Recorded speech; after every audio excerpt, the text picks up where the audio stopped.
সুপ্রিয় দর্শক সুধী মণ্ডলী, আসসালামু আলাইকুম, শুভ সন্ধ্যা। আপনারা এই মুহূর্তে দেশে বিদেশে যে যেখানে বসে রাজশাহী ডিভিশনাল অনলাইন স্কুলের রবিবারের নিয়মিত আয়োজন উপভোগ করছেন, সবাইকে আজকের লাইভ অনুষ্ঠানে সাদর আমন্ত্রণ জানাচ্ছি। আমি আহমদ হুসাইন, সহকারী শিক্ষক, government laboratory high school, Rajshahi. শুধু দর্শক মণ্ডলী, আপনারা নিশ্চয়ই জ্ঞাত আছেন যে আমাদের এই লাইভটি একটি বিশেষ এপিসোড, একটি আকর্ষণীয় এপিসোড। আমরা প্রতিনিয়ত এই রবিবারের এই অনুষ্ঠানটি আমাদের স্বদেশি শিক্ষার্থীদের নিয়ে করে থাকলেও আমরা স্বদেশকে ছাড়িয়ে এবার বিদেশে চলে গেছি, যেখানে আমাদের সোনামণিরা কৃতিত্বের সাথে তাদের মেধা মনন দিয়ে পড়াশোনা করে আমাদের দেশের মুখ উজ্জ্বল করছে। সম্মানিত দর্শক সুধী মণ্ডলী, আমাদের বরাবরের মতো আজকে আমাদের সাথে যুক্ত আছে পঞ্চজিনিয়াস, যারা বিভিন্ন দেশে পড়াশোনা করছে। আমি শুরুতেই জাপানে অধ্যয়নরত আমাদের প্রিয় মুখ শিক্ষার্থী তাহিয়া তৌফিককে আমাদের লাইভে আমন্ত্রণ জানাচ্ছি। Microphone of. তাহিয়া, আসসালামু আলাইকুম সকলকে। আমি বর্তমানে জাপানের ওসাকা ইউনিভার্সিটিতে পড়াশোনা করছি। আজকে স্যারের আয়োজিত এই স্বদেশী শিক্ষার্থীদের বিদেশে পড়াশোনা বিষয়ে আপনাদের সকলের সাথে আড্ডা হবে।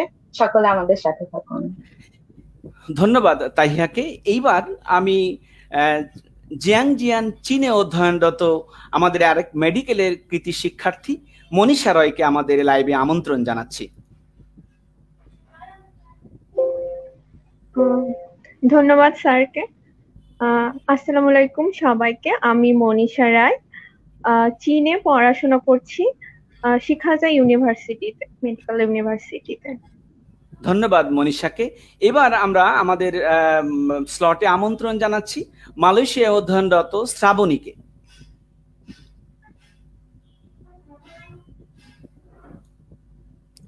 শ্রাবণী, তোমার মাইক্রোফোন অফ আছে। আসসালামু আলাইকুম সকলকে। স্যার, আপনাকে ধন্যবাদ আমাকে এই অনুষ্ঠানে অংশ দেওয়ার জন্য।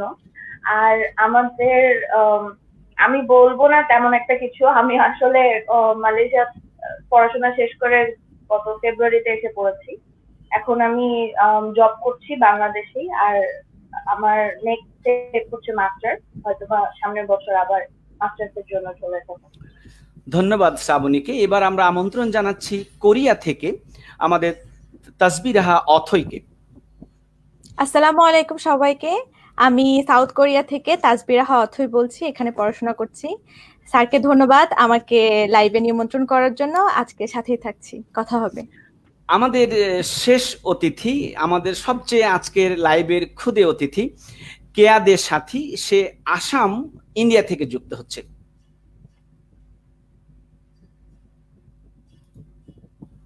কেয়া, মাইক্রোফোন অন করো।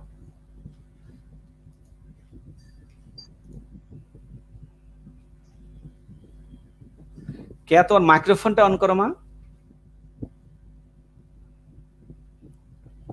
আদাব স্যার, আপনাকে ধন্যবাদ আমাকে এই প্রোগ্রামে আমন্ত্রণ করার জন্য। আমার সব সিনিয়রদের সাথে আমি যতটুকু জানি আমি ততটুকু আপনার সাথে শেয়ার করব এবং সবার সাথে শেয়ার করব।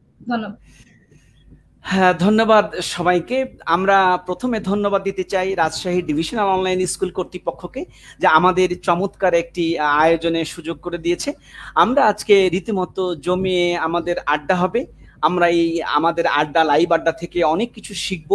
আমাদের সোনামণিরা কি করে দেশের সীমানা পেরিয়ে আকাশে উড়াল দিয়ে বিদেশের মাটিতে গিয়ে তাদের কৃতিত্বের, তাদের মেধার স্বাক্ষর রাখছে, তারা কিভাবে গেল, কি চ্যালেঞ্জ তারা নিয়ে গেছে, তাদের সম্ভাবনা কতটুকু, আমরা সার্বিক বিষয় নিয়ে আলোচনা করব। সুপ্রিয় দর্শক সুধী মণ্ডলী, আপনাদের যদি কোনো প্রশ্ন থাকে, কোনো কমেন্ট থাকে, আমাদের কমেন্ট করে জানাবেন, আমরা সেগুলোর উত্তর দেওয়ার চেষ্টা করব। আর আমাদের এই অনুষ্ঠানটিতে কেউ যদি, যে সমস্ত শিক্ষার্থী বন্ধুরা আগ্রহীরা অংশগ্রহণ করতে চাইলে, আমাদের স্ক্রিনে দেখতে পাচ্ছেন একটি ইমেল banglasar7@gmail.com। এই ঠিকানায় আপনি আপনার বায়োডাটা এবং এক কপি ছবি পাঠিয়ে আমাদের দিতে পারেন। আমরা পরবর্তী অনুষ্ঠানে তাকে সুযোগ দেওয়ার চেষ্টা করব। ধন্যবাদ। আমরা এইবারে চলে যাব আমাদের আড্ডায়, তথ্যে, মজে, মাস্তিতে, এবং আমরা গল্পে চলে যাব, এবং সেই গল্পেই আমরা শুনবো তাদের এই কি বল যে পথ কেমন ছিল, বন্ধুর ছিল না কুসুমাস্তীর্ণ ছিল না কণ্টকাকীর্ণ ছিল। আমি প্রথমে এই তাহিয়াকে দিয়ে শুরু করতে চাই। তাহিয়া তৌফিক, তুমি এই বাংলাদেশকে ছাড়িয়ে কেন বিদেশে পড়তে যাওয়ার সিদ্ধান্ত নিলে?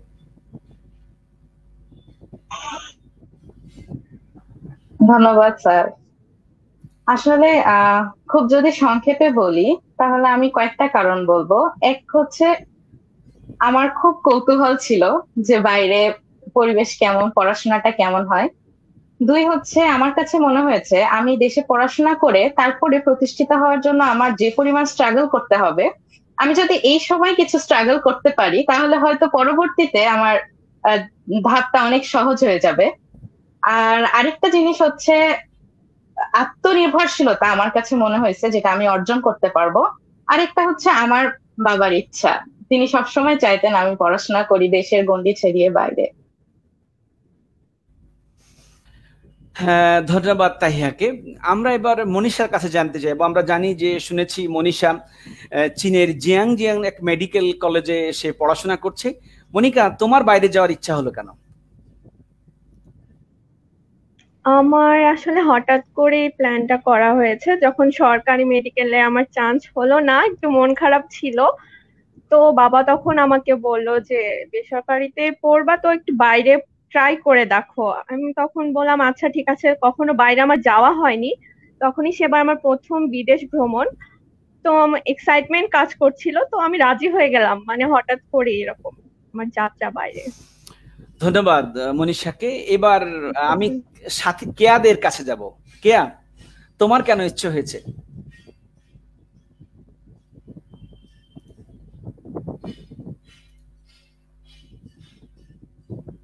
হ্যাঁ কেয়া, বলো। জি স্যার। স্যার, প্রথমে আমি ইঞ্জিনিয়ারিং প্রিপারেশন নিয়েছিলাম। ছোটবেলা থেকে ইচ্ছা ছিল যে বাহিরে যাব, কিন্তু সেটা যে আন্ডার গ্রাজুয়েটের জন্যই যাব সেটা ইচ্ছা ছিল না, বা বাসা থেকে পারমিশন দিবে না, এরকম একটা ব্যাপার ছিল। তো আমি বুয়েটের অ্যাডমিশন টেস্ট দেওয়ার পর আনফরচুনেটলি যখন আসে না, তখন ডিসাইড করে ফেলি যে হচ্ছে আমি বেটার কিছু একটা চাই, I need a better option. ওই জন্য আমি আইএলটিএস কোর্স করা শুরু করি। অ্যান্ড আইএলটিএস এ যাওয়ার পরে আমি যেহেতু রাজশাহী কলেজের স্টুডেন্ট ছিলাম, রাজশাহী কলেজেরই কিছু টিচার আমি সেখানে পাই যারা হচ্ছে আইএলটিএস কোর্স করছে যে বাহিরে চলে যাবে তারা, এরকম জন্য স্যাররা আমাকে অনেক ইন্সপায়ার করে যে যেহেতু তুমি উচ্চশিক্ষায় ভবিষ্যতে বাহিরে যেতেই চাচ্ছ, তাহলে তুমি এখন থেকেই চেষ্টা করো, তো হয়ে যাবে। তারপর স্কলারশিপ চলে আসেন, তারপরেই বাহিরে চলে যায়। মানে এটা প্রি প্ল্যান সেইরকম কিছু ছিল না। চমৎকার, তোমাদের জন্য শুভকামনা। এবার আমরা অথৈর কাছে যাব। যে অথৈ, তোমার ইচ্ছে হলো কেন বাইরে পড়তে যেতে? আমি জানি যে তুমি আর্মি মেডিকেলে সম্ভবত ইঞ্জিনিয়ারিং পড়ছিলে, এমআইএসটি তে। এমআইএসটি, হ্যাঁ এমআইএসটি। তুমি হঠাৎ করে কোরিয়া চলে গেলে কেন? স্যার, আমি আসলে আন্ডারগ্রেডটা কমপ্লিট করার পরেই ট্রাই করছিলাম যে হচ্ছে বাইরে মাস্টার্স হায়ার স্টাডিজের জন্য। তো হচ্ছে আমি বিভিন্ন ইউনিভার্সিটিতে স্কলারশিপের জন্য ট্রাই করতেছিলাম। তো করতে করতে কোরিয়াতেও ট্রাই করছিলাম, করতে করতে ইউনিভার্সিটিতে হয়ে গেল স্কলারশিপটা। তো মেইনলি হায়ার স্টাডিজের ইচ্ছা ছিল বাইরে, যেটা তাহিয়া বললো যে আত্মনির্ভরশীলতা অর্জন করা। আমি হচ্ছে আন্ডারগ্রেডেও হচ্ছে বাসা ছেড়ে বাইরে পড়তাম। তো তারপরে সেখান থেকে আমার আরো বাইরে যাওয়ার ইচ্ছা হলো। তখন হায়ার স্টাডিজের যেহেতু প্ল্যান ছিল, সে স্কলারশিপটা হয়ে গেল, তাই বাইরে চলে আসলাম। ধন্যবাদ তাইহাকে। এবার আমাদের শ্রাবণীর কাছে জানতে চাইবো। শ্রাবণী, তুমি মালয়েশিয়াতে পড়াশোনা করেছো, গ্রাজুয়েশন নিয়েছো। আমাদের দেশে কি ভালো শিক্ষা প্রতিষ্ঠান ছিল না, বা তোমার কোন ইচ্ছা থেকে, কোন স্বপ্ন থেকে তুমি মালয়েশিয়া গেলে? আর আমার আসলে রিজনটা অনেক স্পেশাল। আমার প্রথমত আমি আমার বাবা মার একমাত্র মেয়ে এবং আমার বংশের প্রথম সন্তান। আমাকে বাইরে পাঠানোর ডিসিশন নেওয়াটা আমার থেকে আমার ফ্যামিলির জন্য সবচেয়ে বড় ডিসিশন ছিল। আর সবচেয়ে ইম্পর্টেন্ট যে পয়েন্ট,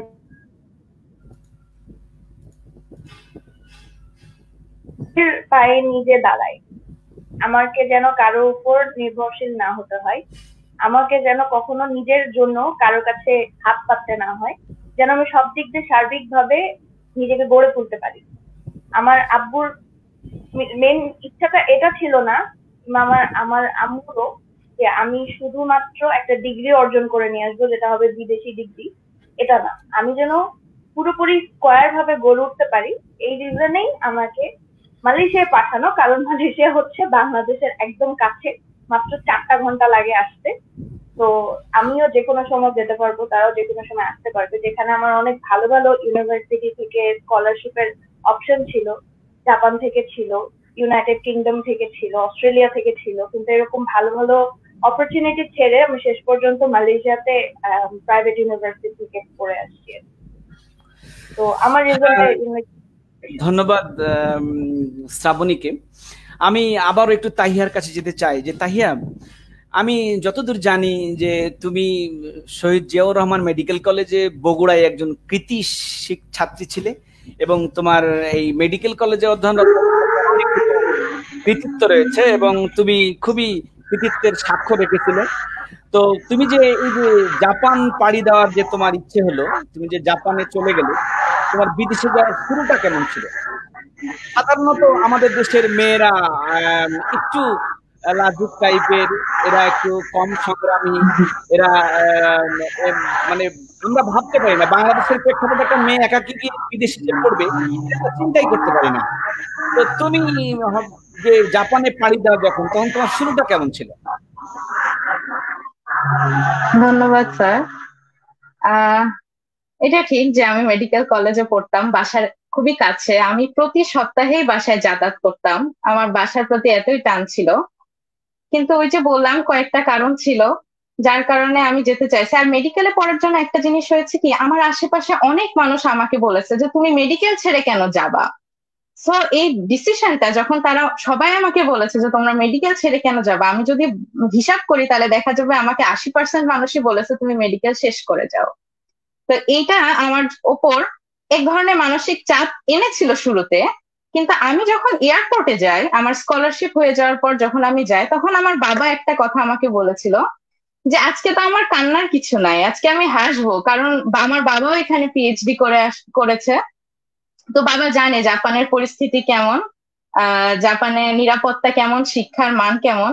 তিনি বলছিল যে আমার তো কান্নার কিছু নাই, আমি হাসবো। আমার আম্মু পাশে কাঁদছিল, তিনি বলে যে আমার কান্নার কিছু নাই। যে তখন আমি ঠিক করেছিলাম যে যত সমস্যায় আসুক আমি পড়াশোনা এখানে আর কি কোনোভাবেই ছাড়বো না। আর শুরুটা যেটা জাপানে আসার পর, আমি এখানে অনেক বাঙালি পেয়েছি। আমি একটা কথা বলি যে বাঙালিরা, আমি জানি না বাংলাদেশিরা আমাদের দেশে কতটুকু সাহায্য করেন, তবে বিদেশে তারা তাদের মতো অমায়িক কেউ নাই। তারা আমাকে খুবই সাহায্য করেছেন, আমার সমস্যা হয়নি। হ্যাঁ, তারপরে ধাপে ধাপে আমার নিজের বাসা খোঁজা, নিজের এটা সেটাতে আমাকে পরিশ্রম করতে হয়েছে ঠিকই, কিন্তু ওই যে মনোবলটা ছিল, আমার কখনো মনে হয়নি যে আমি হেরে যাব। ধন্যবাদ স্যার। স্যার আপনার কথা শোনা যাচ্ছে না, মাইক্রোফোন। সরি, হ্যাঁ হ্যাঁ সরি, মনীষা বলো তোমার শুরুটা কেমন ছিল, খুব সংক্ষেপে মনীষা। আমার শুরুটা বলতে গেলে অনেক সমস্যার মধ্যে ছিল। আমি একা এই প্রথম বাইরে, তো আমার ভাষাগত প্রবলেম ছিল, খাবারে সব দিক থেকেই প্রবলেম ছিল। ঠান্ডা অনেক বেশি ছিল ওখানে, শীতটা অনেক বেশি। তো শুরুটা অবশ্য ভালো হয়নি, আমাকে কষ্ট করতে হয়েছে, বাট এখন অনেক ভালো লাগে ওখানে। আচ্ছা, আমরা এবার চলে যাব হচ্ছে কেয়ার কাছে। যে কেয়া, তুমি এই যে ইন্টারমিডিয়েট পাশ করে বিদেশে চলে যাওয়া, আমরা ছেলেরাই তো ভাবতে পারি না। তুমি তোমার শুরুটা কেমন ছিল, একটু আমাদেরকে শেয়ার করো। স্যার, যেহেতু আমি সবসময় খুব মাম্মাস গার্ল টাইপস এর মেয়ে ছিলাম, মানে মা হাত ধরে স্কুলে নিয়ে যাওয়া, কলেজে নিয়ে যাওয়া এরকম। তো প্রথমত বাসা থেকে পারমিশন কোনোভাবে আমিও পাইনি। আমি আইএলটিএস কোর্স করেছিলাম, সেটা ইন্ডিয়ায় যাওয়ার জন্য না, সেটা হচ্ছে ইউরোপের কোনো কান্ট্রিতে অ্যাপ্লাই করব সেই জন্য। আমি বিভিন্ন দেশে স্কলারশিপে ট্রাইও করেছিলাম, এবং শেষ পর্যন্ত আমাকে ইন্ডিয়াতে অ্যাপ্লাই করতে একরকম জোর করা হয় যে পাশের দেশ ইন্ডিয়া, ওখানে থাকলে পরে আমরা যেতে পারবো, তুমি আসতে পারবে, তোমার সাথে যোগাযোগ থাকবে। আর আমার ফ্যামিলি অলমোস্ট 50% লোকজন হচ্ছে ইন্ডিয়ায় থাকে, তো তাদেরও তত্ত্বাবধানে থাকবা, আমরা নিশ্চিন্ত থাকবো।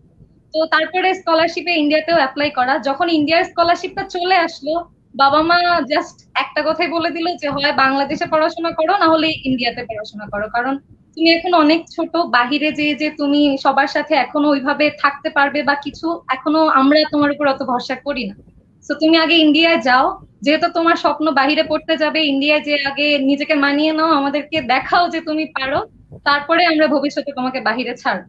তো একরকম একটা চ্যালেঞ্জ নিয়ে আসা। আর তারপরে আমার যে স্কলারশিপটা এসছে, মানে আমার মনের মতন একটা স্কলারশিপ আমি পেয়েছি, যেহেতু ওটা ইন্ডিয়ার পাবলিক একটা খুব নামকরা varsity, national institute of technology, IIT NIT ইন্ডিয়াতে সবাই এক নামে চেনে, এরকম একটা ভার্সিটি থেকে স্কলারশিপ, তাও আর ফুল ফ্রি স্কলারশিপ। সো ভাবলাম যে আচ্ছা ঠিক আছে, ওকে, কারণ এই স্কলারশিপ দিয়ে আমার নিজের থাকা খাওয়া এবং হাত খরচ, যাবতীয় খরচই হয়ে যায়। সো এই বয়স থেকে ইন্ডিপেন্ডেন্ট হওয়ার একটা আলাদা মজা আছে, বা নিজের মধ্যে একটা কনফিডেন্স গ্রো করে, যেটার জন্যই চলে যাওয়া এই সময়। আমাদের এই মুহূর্তে যে সমস্ত শিক্ষার্থী অভিভাবক যারা আমাদের দেখছেন, আমি দেখতে পাচ্ছি এখন এই মুহূর্তে আমাদের সাথে প্রায় 73 জন লাইভে যুক্ত আছে, আমাদেরকে দেখছেন। আমি শুধু আপনাদের বলবো যে আমাদের মেয়ের দিকে আপনারা দেখুন, দেখুন তারা কিভাবে আত্মবিশ্বাসের সাথে চলে গেছে। হ্যাঁ, সুতরাং আর মেয়েদেরকে ঘরে আটকে রেখে এই পাশের বাড়ির কলেজ ইউনিভার্সিটিতে ভর্তি করতে হবে এমন মানসিকতা আমাদের ছেড়ে দেওয়া উচিত।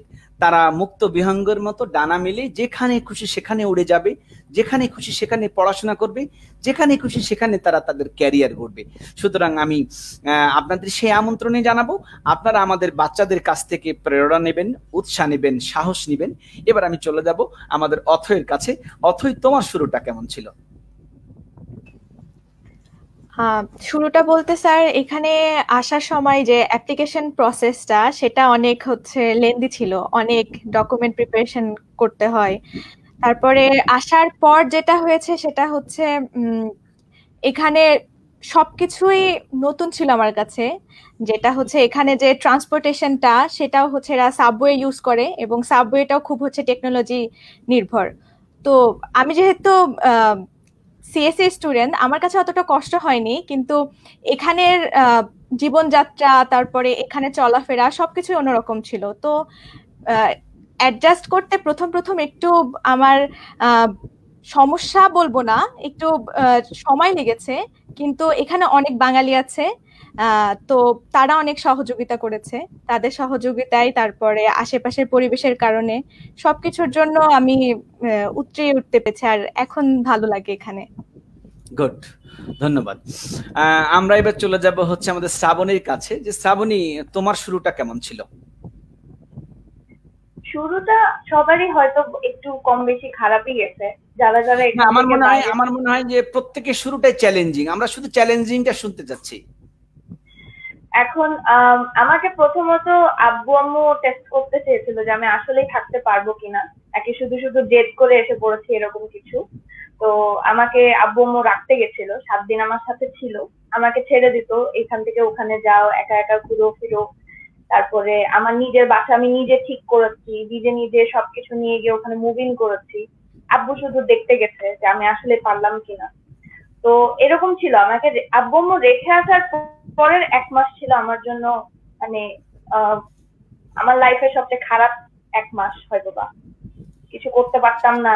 একটা ঘটনা বলবো, আমি জীবনের প্রথম খিচুড়ি রান্না করতে গেছি। খিচুড়ি রান্না করতে গিয়ে খিচুড়ির যে চাল ধুতে হয়, ডাল ধুতে হয়, আমি এটাও জানতাম না। সব একসাথে ঢেলে দিয়ে ওটার মধ্যে পানি দিয়ে প্রেসার কুকারে চড়িয়ে দিয়ে প্রেসার কুকার ঢুকিয়ে ফেলেছি। তারপরে আমাকে আমার হাউসমেটদের অনেক কথা শুনতে হচ্ছে, কারণ ওরা চাইনিজ ছিল এবং ওরা প্রচন্ড রুড ছিল আমার সাথে প্রথম থেকে। অনেক কান্নাকাটি করেছি, অনেক কিছু। এগুলো এখন বললে মনে হবে যে মনে হয় কোনো মুভির ঘটনা বলছি, কিন্তু এগুলো অ্যাকচুয়ালি আমাদের সাথেই হয়েছে, আমাদের লাইফে এই ঘটনাগুলো ঘটেছে। তো প্রথমটা খুব খারাপ ছিল, কিন্তু পরে যখন মানিয়ে নিয়েছি, অনেক দেশের বন্ধু বান্ধব সবার সাথে ঘোরাফেরা, মজা, পড়াশোনা, চ্যালেঞ্জ, টিচারদের সাথে চ্যালেঞ্জ, তারপরে নিজেদের ফাইনাল ইয়ার প্রজেক্ট নিয়ে চ্যালেঞ্জ, এইগুলো যখন আস্তে আস্তে লাইফের সাথে জড়িয়ে পড়লো, তখন মনে হতো না, একটা খুব ভালো ডিসিশন নিয়েছিলাম যে দেশের গণ্ডির মধ্যে না থেকে আমি নিজেকেও একটা এক্সপ্লোর করার সুযোগ দিলাম, এবং আমি অনেক কিছু শিখলাম যে জিনিসটা আমি এখানে হয়তো কোটি কোটি টাকা দিলেও কখনো শিখতে পারতাম না। Good, very good. আমরা এগুলো শুনতে যাচ্ছি। অসংখ্য ধন্যবাদ তোমাকে। This is life. আসলে মানে আমাদের জীবনটা এরকম খুব কম লাইফ আছে যে লাইফটা একদম গোলাপ ফুলের পাপড়িতে বিছানো, এবং যাদের লাইফটা এরকম কুসুমাস্তীর্ণ আমার মনে হয় না যে তারা লাইফে সাইন করতে পারে। আমাদের পায়ে কাটা ফুটবে, কাঁচ ঢুকবে, কেটে যাবে, উষ্টা খাবে, তারপরে আমাদের জীবনের পরিপক্কতা আসবে। এটাই জীবনের সংজ্ঞা। হ্যাঁ, আমরা ছোটকালের থেকে পড়ে আসি না, life not a bed of roses, এরকম একটা বলে আসি না, যে জীবনটা এরকম ফুল সজ্জা নাই, এখানে কি কাঁটাতে পরিপূর্ণ। সুতরাং এটাই জীবন। যাই হোক, আমি এবার আরো একটা মজার প্রশ্ন সবাইকে করতে চাই। আমি এবার কিন্তু শুরু করতে চাই হচ্ছে শ্রাবণীকে দিয়ে। শ্রাবণী, এই যে বিদেশে গিয়ে আমরা দেখি যে সিনেমা টিভিতে দেখি বা নিজেও দেখি যে একজন রিসিভ করতে আসে, কে রিসিভ করতে আসে তাকেও চিনি না, কিভাবে চিনবো, তারপরে যে ফ্ল্যাগ ধরে দাঁড়িয়ে থাকে। তোমরা যে বিদেশে গেলে, তো তোমাদের এই বিদেশে পা দেওয়ার পরে কি কি সমস্যার সম্মুখীন হতে হয়েছে? আমাকে খুব 2-3টা করে কি পয়েন্ট শর্টকাট বলবে। আমাদের অনেক আলোচনা আছে, অনেক মানুষ কিন্তু আমাদের দেখছে। আমরা দেখছি 80-85 জন করে আমাদের লাইভে আমাদের সাথে যুক্ত আছে এবং তোমাদের লাইভে এনজয় করছে সবাই। শ্রাবণী, তুমি বলবা যে বিদেশের মাটিতে প্রথম পা দিয়েই তুমি প্রথমে যে ধাক্কাগুলো খেয়েছিলে, কি কি ধাক্কা খেয়েছো, কি কি সমস্যার সম্মুখীন হয়েছো? স্যার, থ্যাংক ইউ আমাকে এই কোয়েশ্চেনটা করার জন্য। এই কোয়েশ্চেনটা আমি সবচেয়ে কম পেয়েছি, আজ পর্যন্ত কেউ এই কোয়েশ্চেনটা করে না। কিন্তু আমি প্রথম পা দেওয়ার সাথে সাথে আমার শরীরের মধ্যে যে একটা হিমশীত স্রোত বয়ে গেছিল, এটা আমি কখনোই কাউকে বোঝাতে পারবো না ওয়ার্ডে। আর আমার তখন রেসপন্সিবিলিটি ছিল যে আমার সাথে আমার আব্বু আম্মু আসছে, এখন তারা আমাকে টেস্ট করবে যে আমি আসলে পারবো কিনা, এবং আমাকে একজন নিতে আসছে আমার ইউনিভার্সিটি থেকে, তার সাথে আমি কিভাবে যোগাযোগ করব। ওই দেশের নতুন একটা এয়ারপোর্ট, এখানে ওয়াইফাই কানেক্ট করে যে আমি একজনকে যোগাযোগ করতে পারবো, তখন তো আমাদের এই জ্ঞানটুকু।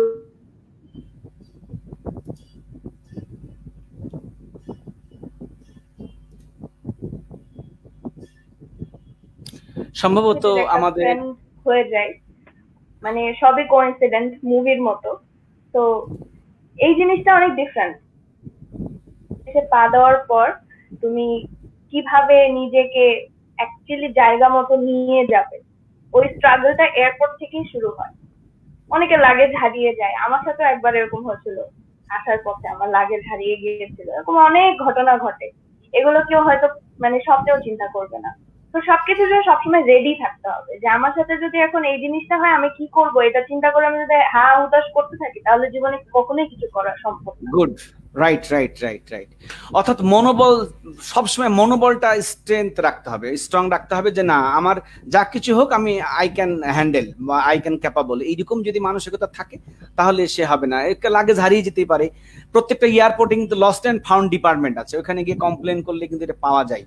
কোনো আছে আবার আমাদের দেশের মতো মানসিকতা ওদের না, যে তোমার একটা লাগেজে কি আছে না আছে ওরা মেরে দিবে, এইরকম টেন্ডেন্সি বাইরে নাই। এমনও গেছে যে 2-3 দেশ ঘুরে দেখা গেছে ওইটা হয়তো বেল্টে চলে গেছে, আবার লোকজন পায়নি, আবার ফেরত চলে গেছে, ওই দেশ থেকে আবার এসছে, দেখা গেল কি তা খুঁজে অনেক দিন, 3 দিন 5 দিন 1 সপ্তাহ পরেও কিন্তু এর প্রকৃত মালিকের কাছে লাগেজটা পৌঁছে যায়। আর আমাদের দেশে এটা আমাদের জন্য লজ্জা যে বিদেশ থেকে আসার আগে লাগেজ হাতে পৌঁছার আগে ব্লেড দিয়ে কেটে কুটে জিনিসপত্র বের করে নেয়, এমন দৃষ্টান্ত আমরা পত্র পত্রিকায় দেখতে পাই। যাই হোক, এবার আমরা অথয়ের কাজ যাবো। যে অথয়, তুমি কি কোনো সমস্যার সম্মুখীন হয়েছো কোরিয়ার মাটিতে পা দেওয়ার সাথে সাথে?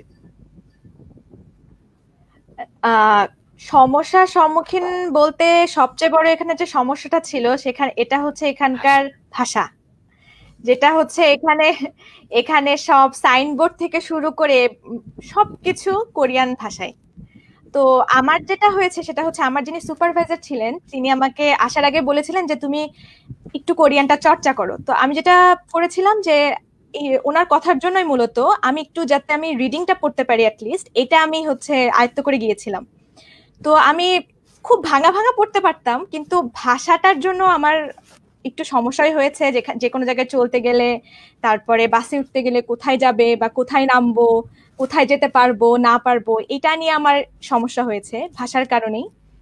তারপরে আস্তে আস্তে এখনো ভাষা শিখছি, আরো শিখতে চাচ্ছি। ভাষার সমস্যা আরেকটা যেটা সমস্যা সেটা হচ্ছে এখানে বাস কার্ড থাকে, বাস কার্ড প্রেস করে উঠতে হয় এবং নামতে হয়, ভাড়া হাতে দিতে হয় না। তো তো বাস কাটে টাকা উঠাতে হয় এবং টাকা ভরে উঠতে হয়, নামতে হয়। তো আমার দেখা যেত অনেক সময় ভুল হয়ে যাচ্ছে, আমি বাস কার্ডটা প্রেস করতে ভুল করছি বা নামার সময় ভুল করছি। তো প্রথম এসে এই সমস্যাগুলো হতো, পরে আস্তে আস্তে এখন তো অভ্যস্ত হয়ে গেছি চলাফেরা কিভাবে চলতে হবে, ট্রাফিক নিয়ম কানুন। হ্যাঁ, তবে আমাদের বাংলাদেশে এরকম বলে যে উন্নত হইতে হইলে নাকি ইংরেজি জানা লাগবে। আমি দেখেছি, আমিও সাউথ কোরিয়াতে ট্রেনিং এ গেছিলাম, 15 দিন থেকেছিলাম ওইখানে। আমি দেখেছি যে ওরা ইংরেজিতে খুবই দুর্বল, মানে কোরিয়ানরা ইংরেজি পারে না। মানে আমাদের আমাদের যে যারা ক্লাস নিতেন তারা সবাই ইউনিভার্সিটির প্রফেসর, অথচ তারা এসে ইংরেজিতে ভালো করে ক্লাস নিতে পারতেন না। ওই 2-1 মিনিট বকেই তারপর তখন চলে যেত, দোভাষী যারা আছে ট্রান্সলেট করে দিত, ও কোরিয়ানে বলতো, আমাদেরকে বাংলায় শোনাইতো। হ্যাঁ, তো সেখানে আসলেই তারপরও কিন্তু কোরিয়া প্রযুক্তিতে এত উন্নত ইংরেজি না জানা সত্ত্বেও। সুতরাং আমার মনে হয় যে ইংরেজি যে একেবারে জানলেই অনেক দেশ উন্নত আসবে তা না, কিন্তু দেশপ্রেম থাকা লাগবে, সততা থাকা লাগবে, আমাদের চেষ্টা থাকা লাগবে, আমাদের টেকনোলজি থাকা লাগবে, তাহলে দেশ এগিয়ে যাবে। ওকে, ধন্যবাদ অথৈকে। এবার আমরা যাবো এবার কেয়ার কাছে।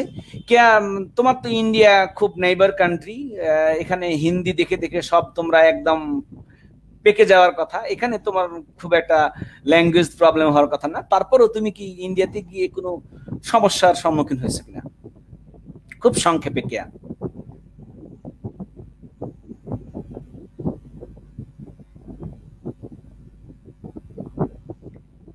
কে আমাকে শুনতে পাচ্ছ? স্যার, আমি ইন্ডিয়াতে থাকি আসামে।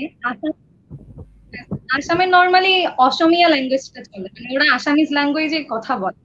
আর আমি যাওয়ার সময় আমার বাবা আমার সাথে যেতে পারেনি, যেহেতু সে সরকারি চাকরিজীবী, একটা ভিসার ব্যাপার আছে। আমি খুব সাডেনলি চলে যাই, আর মা আমার সাথে যায় ফার্স্টে। হ্যাঁ স্যার, আপনি শুনতে পাচ্ছেন? হ্যাঁ হ্যাঁ, বলো। হ্যালো, বলো, শুনতে পাচ্ছি। স্যার এতক্ষণ শুনেছিলেন? হ্যাঁ, শুনেছি। আচ্ছা, তো আমার আসামে যাওয়ার পরে আমি জানতাম না যে আমি যে এলাকাটাতে যাচ্ছি ওটা নর্মালি বেঙ্গলি এলাকা, মানে ওটা হচ্ছে সিলেটি ভাষাতেই ওরা কথা বলে।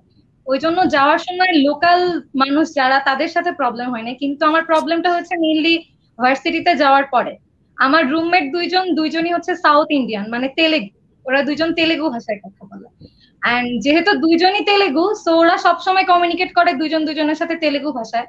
আমি তো তেলেগু কিছুই বুঝি না, এন্ড ওরা ঠিক মতন হিন্দিটাও বলতে পারে না। আর আমি ছোটবেলা থেকে খুব একটা হিন্দি সিরিয়াল বা সিনেমা ওইভাবে দেখি না, আমার বাসায় খুব একটা অ্যালাউ করা হতো না। ওই জন্য আমি হিন্দি হয়তো বুঝতে পারতাম, কিন্তু একদমই বলতে পারতাম না। এখন ওদের ইংলিশ স্পেলিংটাও বা ওদের ইংলিশের যে প্রোনাউন্সিয়েশনটা, ওটাও কাইন্ড অফ ডিফারেন্ট, মানে আমাদের মতো না। ওরা ইংলিশে আমাকে কি বলতেছে আমি ঠিক মতো বুঝি না, মানে ওরা গেট কে বলে গেট, প্যান্ট কে বলে প্যান্ট, এরকম। ঠিক ঠিক ঠিক। প্রথম যখন মায়ের সাথে উঠি, মা তো কিছুই বোঝে না, হিন্দিও বোঝে না, ওরা তেলেগু বলে তেলেগু বোঝে না। আমি, মা একটা করে কথা বলছে, আমি ওদেরকে ট্রান্সলেট করে দিচ্ছি, আবার ওরা বলছে, আমি ট্রান্সলেট করে দিচ্ছি। প্রথম 1-1.5 মাস মানে মনে হচ্ছিল দম বন্ধ হয়ে যাবে, কোথাও গিয়ে একটু কথা বলতে পারি না, কিচ্ছু না, মানে কোনো বাঙালি নাই, হিন্দিতে আর কতক্ষণই বা কথা বলবো। তো প্রথম প্রবলেম হয়েছিল। তবে এখানে কিছু বেঙ্গলি লোকজনও আছে, আর যেহেতু লোকাল লোকজন বাঙালি, ওই জন্য কথা বলতাম যে ডাইনিং এর মাসি, গেটের দারোয়ান, এদের সাথে হচ্ছে আমি মেইনলি কমিউনিকেট করতাম। আঙ্কেল কি করবো বলেন তো, এখানে কি করবো, এরকম কেন, এরা, মানে এইগুলো কথা আমি মেইনলি তাদের সাথে যে বলতাম, আমি দাঁড়ায় দাঁড়ায় গল্প করতাম। তারপরে তো এখন সবই নর্মাল। এমনিতে ইন্ডিয়াতে যেহেতু বিভিন্ন স্টেট থেকে আসে, সো ওরা নর্মালি আমাদের একাডেমিক সেকশনে সবসময় ইংলিশেই কথা হয়, অন্য কোনো নেটিভ ল্যাঙ্গুয়েজ হিন্দি বা তেলেগু কোনোটাই হয় না। যেহেতু ইংলিশে কথা হয়, সো এখন ঠিক আছে, এখন তো সব ঠিকঠাক, এখন হিন্দিও। অনেক অনেক অনেক ধন্যবাদ কেয়াকে। আমরা একটু মনীষার কাছে যাই। মনীষা, চীনের ল্যাঙ্গুয়েজ তো মানে ভয়াবহ রকমের বিদঘুটে। হ্যাঁ, তুমি গিয়ে প্রথম কি করলে? আমি তো প্রথমে গিয়ে দুটো শব্দ শিখেছিলাম, যে শিয়ে মানে ধন্যবাদ, বা তোই বুঝছি মানে সরি। তো এমন হয়েছিল একটা চাইনিজের সাথে আমার ধাক্কা লেগেছিল, আমি উল্টো বলে দিয়েছিলাম সরি না বলে আমি থ্যাংক ইউ বলে দিয়েছিলাম। তো এটা প্রবলেম খুব। তোর বুঝেছিল, তখন বলছিল যে ইটস ওকে ইটস ওকে, তখন বুঝলাম যে সে ইংলিশ পারে। স্টুডেন্ট, যারা স্টুডেন্ট তারা একটু একটু ইংলিশ পারে, তাছাড়া তো একদমই চলে না। আর রাস্তাঘাট তো ওই সময় অনেক বেশিরভাগ সময় ওই সময় শীত থাকে, বরফে ঢাকা থাকে রাস্তাঘাট, তো চলতে পারতাম না, মানে পা দিলেই পিছলে যাচ্ছে এরকম হচ্ছে, যেতে যেতে 5 মিনিটের রাস্তা দেখা যাচ্ছে আধা ঘন্টা লেগে যাচ্ছে এরকম, মানে খুব একা হেঁটে যাওয়া যাচ্ছে না, কারো সাহায্য নিয়ে ধরে ধরে তারপর হ্যাঁ, তারপর আস্তে ধন্যবাদ আস্তে এই তো। তোমাকে। আমরা তাহিয়ার কাছে আবার ফিরে আসলাম, যে তাহিয়া তুমি গিয়ে প্রথম প্রথম কি কি সমস্যার সম্মুখীন হয়েছিল? ধন্যবাদ স্যার। ভাষাগত সমস্যাটা সকলেই যেহেতু বলেছে, আমি আর ওটা বললাম না, আমারও অভিজ্ঞতা প্রায় সমানই। একটা জিনিস বলবো, জাপানের রাস্তাঘাট হচ্ছে প্রচন্ড উঁচা, মানে পাহাড়ি, আর এখানে তো রিক্সার কোনো সুযোগ নেই। তো আমাদেরকে অনেক পথ দেখা যেত, বাজার করে, বাজার নিয়ে, অনেক কিছু নিয়ে হাঁটতে হতো। এই হাঁটার অভ্যাসটা তো আমাদের বাংলাদেশে থাকে না। এই হাঁটাটা শুরুর দিকে দেখা যেত 30 মিনিট, 40 মিনিট, 1 ঘন্টা, 1.5 ঘন্টা হাঁটছি। এটা আমার একটা অভিজ্ঞতা ছিল। আর আরেকটা হচ্ছে ওয়েদারটা এখানে প্রচন্ড হিউমিড। বাংলাদেশের ওয়েদারের সাথে একদম মিল নেই। দেখা গেছিল আমার চেহারা দেখে আমাকে চেনা যেত না, আমি প্রথম প্রথম আসার পর আর কি। আর আরেকটা কথা আমি বলবো, যে আমাদের প্যারেন্টসরা যদি আমাদেরকে একটু সাহায্য করে বাইরে আসার জন্য, তাহলে আমাদের এই যে সমস্যার সম্মুখীন হয় এটা অর্ধেক হয়ে যায়। আমার বাবা যেটা করেছিল, আমি যে জাপানে আসবো, জাপানের এয়ারপোর্ট, থাইল্যান্ড ট্রানজিট হয়ে আসবো, থাইল্যান্ডের এয়ারপোর্ট থেকে শুরু করে কোথায় থেকে বাস নিব, কোথায় থেকে কিভাবে ওয়াইফাই কানেক্ট করব, কিভাবে হচ্ছে এখানে আসবো, কিভাবে ব্যাংকে যে টাকা তুলবো প্রথম, সবকিছু উনি আমাকে ভিডিও বানায় দেখাইছিল। আমি যেখানে থাকবো সেখানে উনি গুগল ক্যামেরা দিয়ে আমাকে দেখাচ্ছিল যে এটা এরকম জায়গা হবে, এতটুকু হাঁটতে হবে। তো আমার সমস্ত সমস্যা ওখানেই অর্ধেক হয়ে গিয়েছিল, তেমন একটা সমস্যার সম্মুখীন হতে হয়নি। এই তো গুড। স্যার, আমরা ধন্যবাদ। আসলে এই মেসেজ গুলোই চাচ্ছি, আমাদের যারা অনেক বাচ্চা কাচ্চা, অনেক অভিভাবক আমাদের দেখছেন, তারা এখান থেকে অনেক কিছু শিক্ষা নেবেন। এবং আমরা অন্তত এইটুকু বলবো যে হ্যাঁ, আমাদের অনেক আদরে, অনেক ভালোবাসায়, অনেক স্নেহে লালন পালন করা মেয়েরা, তা আবার মেয়ে, দেশের বাইরে পড়তে যাবে, নিঃসন্দেহে কষ্ট হবে। তবে আমার মনে হয় যে তাহিয়ার বাবার মতন, আমি স্যারের মতো করে বলবো যে আমি কাঁদবো না, আজকে আমি হাসবো। অবশ্যই এইরকম একটা মনোবল দিয়ে, বাচ্চার মধ্যে এমন একটা সাহস দিয়ে যদি পাঠানো যায়, আমার মনে হয় তারা কখনো পথ হারাবে না, তারা সঠিক ট্র্যাকে থাকবে। আর যদি এয়ারপোর্টে গেলে ভেউ ভেউ করে বাবা মা গলা ধরে এমন কান্নাকাটি শুরু করে যে মা রে তুই কোন দেশে যাবি, বাঁচবি না মরবি, দেখতে পাবো না, শেষ আমার সব, তাহলে কিন্তু তুমি মেন্টালি এতটা ভেঙে পড়বে যে তোমার যে কোনো ছোটখাটো সমস্যায় তুমি ভেঙে, যে হ্যাঁ মা ঠিকই বলছিল, আমি মনে হয় শেষ, আমি মনে হয় আর বাঁচবো না, কোন সাগরে পড়লাম, না বুঝি ল্যাঙ্গুয়েজ, না চিনি রাস্তা, না কিছু, হাউমাউ কাদা ছাড়া কোনো রাস্তা নাই। তা আমি অনুরোধ করব যে আপনারা এই মেয়েদের কাছ থেকে শিক্ষা নিয়ে বাচ্চাদের তেমন স্ট্রং মাইন্ড তৈরি করে আপনারা বিদেশে পাঠাবেন, কোনো সমস্যা হবে না। আমরা একটু কমেন্ট গুলো একটু দেখতে চাই, তোমরা আমার সাথে সাথে দেখো। সিরাজগঞ্জের তরিকুল ইসলাম স্যার আমাদের একটা মেসেজ দিয়েছেন, বেস্ট উইসেস, থ্যাংক ইউ। তারপরে আমরা দেখতে পাচ্ছি Shamima Shahana, congratulation two genius. মানিক চন্দ্র প্রামাণিক, কংগ্রেচুলেশন, আপনাকে ধন্যবাদ। আখি পাল, সে দিয়েছে কেয়াদের সাথী খুব ভালো একটা মেয়ে, ওর জন্য অনেক আশীর্বাদ। তারপরে আরেকটা দেখুন, কংগ্রেচুলেশন বোনেরা আমার। তারপরে আমরা দেখতেছি যে তাপস সাহা একটা অ্যাকাউন্ট থেকে বলেছে আয়োজকদের ধন্যবাদ। আমাদের বিবি হিন্দু একাডেমির ম্যাডাম লিখেছেন সমরুজ জাহান ম্যাডাম, শুভকামনা সবার জন্য। আমাদের বগুড়ার ক্যান্টনমেন্ট স্কুলের টিচার বাতেন স্যার লিখেছেন সময় উপযোগী আলোচনা, শুভেচ্ছা নিরন্তর, স্যার আপনার জন্য ধন্যবাদ। রাজশাহী ডিভিশনাল অনলাইন স্কুল, অনেকদিন পর অথৈকে দেখলাম, শুভকামনা, সজল স্যার। আমাদের ময়মনসিংহ কৃষি বিশ্ববিদ্যালয় কলেজের স্যার, বাহ অসাধারণ programme, Tanzirul Hossain rabbi sir, আপনাকে ধন্যবাদ।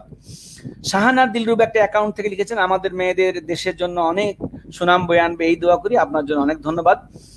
পাবনার ইমাম গাজ্জাল গার্লস স্কুল অ্যান্ড কলেজের প্রিন্সিপাল ম্যাডাম লিখেছেন সুরায়া ম্যাডাম, অনেক সুন্দর উৎসাহমূলক প্রোগ্রাম, ধন্যবাদ স্যার, সকল মামুনিদের অভিনন্দন। আখি পাল আর একটা কমেন্ট লিখেছে, আই লাভ ইউ বোন কেয়াদের সাথী, লাভ ইউ টু ফ্রম কেয়া। ওকে, আমরা কেয়াদের সাথী একটা অ্যাকাউন্ট থেকে সম্ভবত সে তোমাদের সকলকে অনেক অনেক অভিনন্দন। তারপরে আমরা মা দেখছে, মা আমার মা অ্যাকাউন্ট থেকে দেখছে, হ্যাঁ রিদুল সাবিনা ইয়াসমিন অ্যাকাউন্ট থেকে এত সুন্দর লাগছে, লাইভটা বোঝাতে পারবো না, ইচ্ছা করছে ছাত্রী জীবনে ফিরে যেতে। এটা হচ্ছে আমাদের এক ছাত্রীর আম্মু, যেন আপনার সাথে একটা লাইভ করতে পারতাম, এইরকম শুভকামনা রইল সকলের জন্য। স্যার পার ডিনাইন্সদের সাথেও একটা লাইভ করবেন, গার্ডিয়ানদের সাথে অবশ্যই অবশ্যই। আমাদের টিটি কলেজের স্যার জয়দেব কুমার কুন্ডু স্যার বলছেন thanks, good wishes to both of you. Thank you sir. Sonia Alam একটা অ্যাকাউন্ট থেকে লিখেছেন আমাদের শ্রাবণীর আম্মু, সব মামুনিদের জন্য শুভকামনা রইল। আপা আপনার জন্য অনেকদিন পর আপনাকে দেখলাম আমি। আল শাহরিয়ার মিম, আসসালামু আলাইকুম স্যার। ওয়ালাইকুম আসসালাম। তারপরে আয়োজকদের ধন্যবাদ, শ্রাবণীর আম্মু আরেকটা দিয়েছে। আমাদের মেঘনা কুন্ডু পিএন স্কুলের ছাত্রী, বেস্ট লাইভ এভার, খুব মজা লাগছে আজ দেখতে, ধন্যবাদ তোমাকে। সাবিনা তানবিন, লাভ ইউ অথই মামুনি, আপনাকে অনেক ধন্যবাদ। ক্ষমাতে লিখেছেন মামুনি তোমাদের জন্য অনেক অনেক শুভকামনা রইল, আপনার জন্য অনেক শুভকামনা। সুলতানা রাবি অ্যাকাউন্টে মামুনিরা তোমাদের সকলের জন্য দোয়া ও শুভকামনা, এটা আমাদের অথয়ের আম্মুর একটা কমেন্ট। তারপরে আমাদের গভর্নমেন্ট ল্যাবরেটরি হাই স্কুলের ম্যাডাম, আমাদের মেয়েরা সংগ্রামী, সহজে ভেঙে পড়ে না, অসংখ্য ধন্যবাদ ম্যাডাম। তারপরে স্যার আর একটা কমেন্ট করেছেন, জীবন সংগ্রামে তোমার উজ্জ্বল দৃষ্টি স্থাপন করবে। অবশ্যই আমাদের মেয়েরা খুবই সংগ্রামী, কোনো সন্দেহ নেই। সিরাজগঞ্জের সালমা ম্যাডাম লিখেছেন খুব সুন্দর আয়োজন, স্যারকে অনেক ধন্যবাদ, আপনাকে অনেক ধন্যবাদ।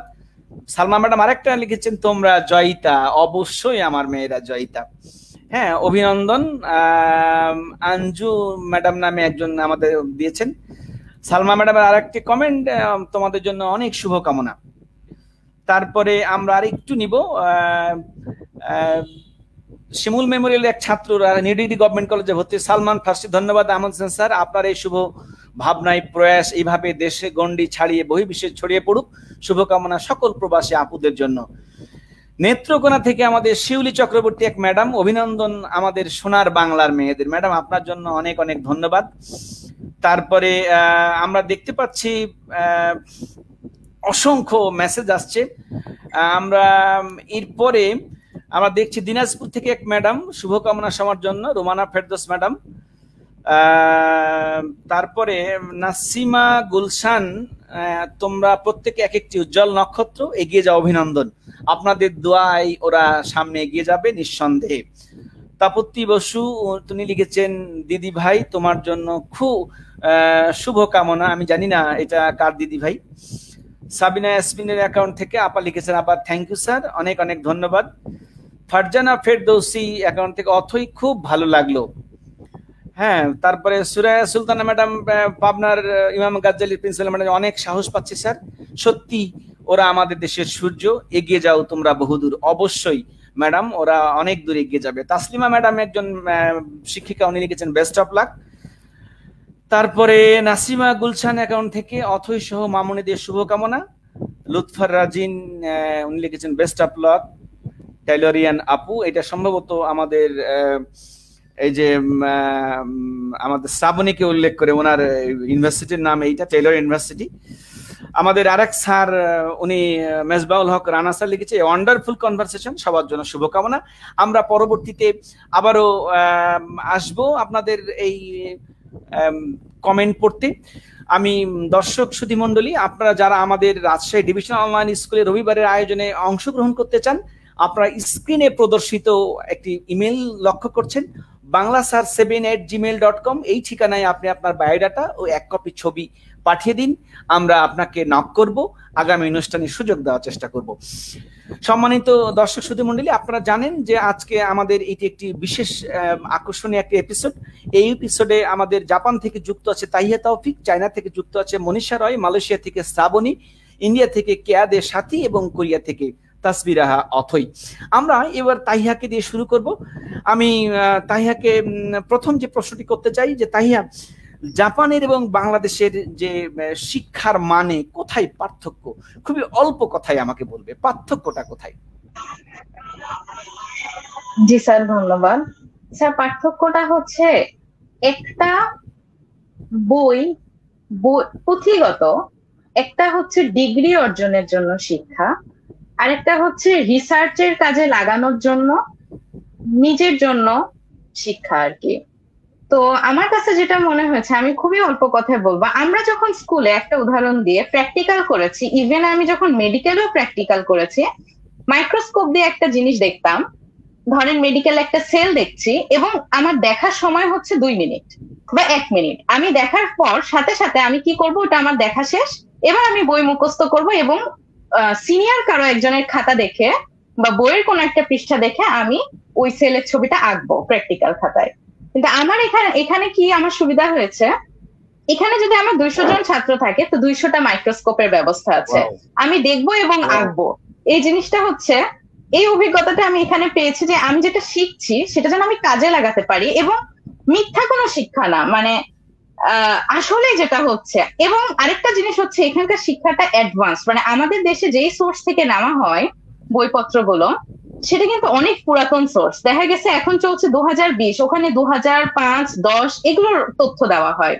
বর্তমান যে তথ্যটা, কারণ আমি মেডিকেলও কিছুদিন পড়েছি, ওখান থেকে এখানে এসে দেখা গেছে আমার বায়োলজি কোর্সটা প্রায় একই ছিল, কিন্তু কতটা পার্থক্য সেটা আমি পেয়েছি। তো ধন্যবাদ স্যার, আমি বেশি সময় নিব না। হ্যাঁ, ধন্যবাদ। তাই হ্যাঁ, বলো মনীষা, বলো মনীষা, আমাদের এবং চীনের শিক্ষার জি পার্থক্য স্যার। কোথায়, মানগত পার্থক্য?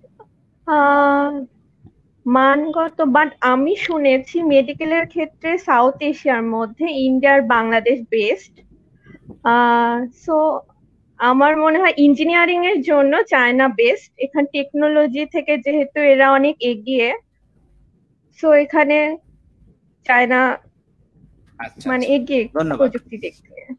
এইবার বলো আর অথই, কোরিয়া এবং বাংলাদেশের মানে পার্থক্য কি? ধন্যবাদ স্যার আপনার প্রশ্নের জন্য। প্রথমে বলছি, আমি এখানে মাস্টার্স করতে এসেছি।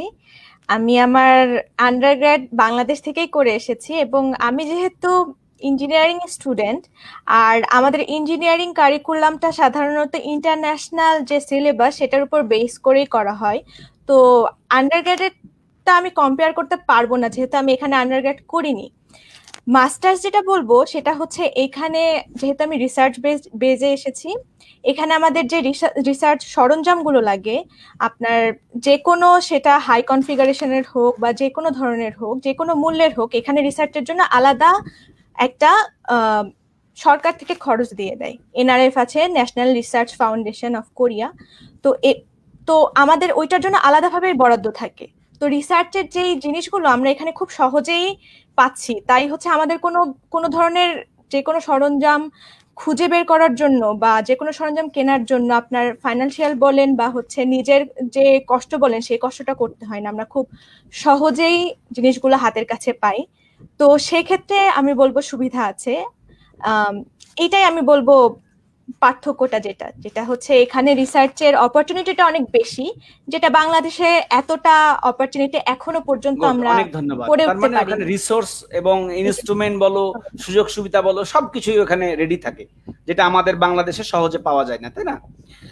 আচ্ছা, এবার শ্রাবণী বলো, তুমি তো টেলর থেকে গ্রাজুয়েশন কমপ্লিট করেছো, তোমার কি মনে হয়েছে, তুমি কি ফিল করেছো যে আসলে ওইখানে অ্যাডভান্টেজ গুলো কি কি? তার প্রথমেই আপনাকে অনেক ধন্যবাদ, এই কোয়েশ্চেনটা অনেক ইম্পর্টেন্ট আমাদের বাংলাদেশিদের জানার জন্য, স্পেশালি প্যারেন্টস এর জন্য, যে তারা মনে করে যে আমার ছেলে মেয়েকে আমি যদি টাকা খরচ করে পড়াবো, আমাদের বাংলাদেশে প্রাইভেট মেডিকেলে হোক কিংবা প্রাইভেট কোন ইউনিভার্সিটি থেকে হোক, ওরা পড়াশোনা করলেই হয়েছে। যখন তাদের, কারণ আমাদের সরকারি খুব মানে সীমিত সংখ্যক সিট যেখানে সরকারিতে পড়তে পারবে, যেটা বাংলাদেশের জন্য, আমি প্রথমে বলবো কি, এই দোষটা আমাদের না, এই দোষটা আমাদের দেশের না, এই দোষটার সমস্যাটা হচ্ছে যারা এই দেশটার মানে রিসোর্সেস গুলো নাড়াচাড়া করে, এরা ওই জায়গাটাকে আগেই শাটডাউন করে ফেলছে, যার কারণে আমাদের বাংলাদেশিরা, আমাদের উপায় আছে, আমাদের বাংলাদেশিরা শিক্ষিত হচ্ছে, কিন্তু যে পরিমাণ তারা ডিজার্ভ করে সে পরিমাণ তারা পাচ্ছে না। তো আমি দোষ দিব না যে আমার বাংলাদেশের এই জিনিসটা নাই, যার কারণে আমাদের শিক্ষাগত মান অনেক নিচে, আমাদের ওই জিনিসটা নাই। আমি বলবো যে এইটার দোষী আমাদের দেশের, মানে যেখান থেকে পরিচালনা হয় সেই জায়গাতে, যার কারণে আমাদের মতো স্টুডেন্টরা বলেন কিংবা যাদের সুযোগ আছে, তারা হয়তো বিদেশে যাচ্ছে, বিদেশে গিয়ে শিখে আসছে, হ্যাঁ এই জিনিসটা এরকম আপডেটেড হতে হয়। এটা হচ্ছে সবার জন্য তো এই সুযোগটা না, এই সুযোগটা সবার জন্য হতে হবে, যেটা মালয়েশিয়াতে বলেন কিংবা যে কোনো অন্য এশিয়ান কান্ট্রি বা বলেন, এই দেশগুলোতে ওরা এটা তাদের মানবাধিকার হিসেবে পাচ্ছে, যেটা আমাদের দেশে একটা লাক্সারি হিসেবে গণনা করা হয়। এটা কখনো লাক্সারি হওয়া উচিত না। এডুকেশন হচ্ছে মানুষের মৌলিক অধিকার, এটা যতটা আপগ্রেডেড ভাবে পাওয়া সম্ভব ততটা আপগ্রেডেড ভাবেই পেতে হবে, এবং সেই সুযোগটা বাংলাদেশে আছে, বাংলাদেশের ইনকাম আছে, বাংলাদেশের মানুষের টাকা আছে দেখেই ছেলে মেয়েদেরকে বিদেশে পাঠাতে পারছে। তো কেন ওই জিনিসটার টাকাটা আমাদের দেশেই খরচ করুক না এবং দেশকেই আরো উন্নত করুক না? এটা না করে তারা কি করছে, ছেলে মেয়েদেরকে বিদেশে পাঠাচ্ছে, যেটা আমি বলবো এটা খুবই অন্যায়। আমাদের যদি হাতে এই জিনিসটা থাকতো যে আমরা এই জিনিসটাকে চেঞ্জ করতে পারবো, কিংবা আমারই মাঝে মাঝে মনে হয় যে আমি কেন পাচ্ছি না, আমার ফ্রেন্ডরাও যাক না বিদেশে গিয়ে শিখে আসুক যে আসলে এই জিনিসটা কত কঠিন ভাবে তোমরা দেখছো, এই জিনিসটা কত ইজি, এর চেয়ে কত বড় বড় আমরা সমস্যা মোকাবেলা করি যখন আমরা বাইরে পড়তে যাই। তোমাদের আব্বু আম্মু তোমাদেরকে ভালো একটা ড্রেস কিনে দিচ্ছে না, এটা নিয়ে তোমরা কান্নাকাটি করছো।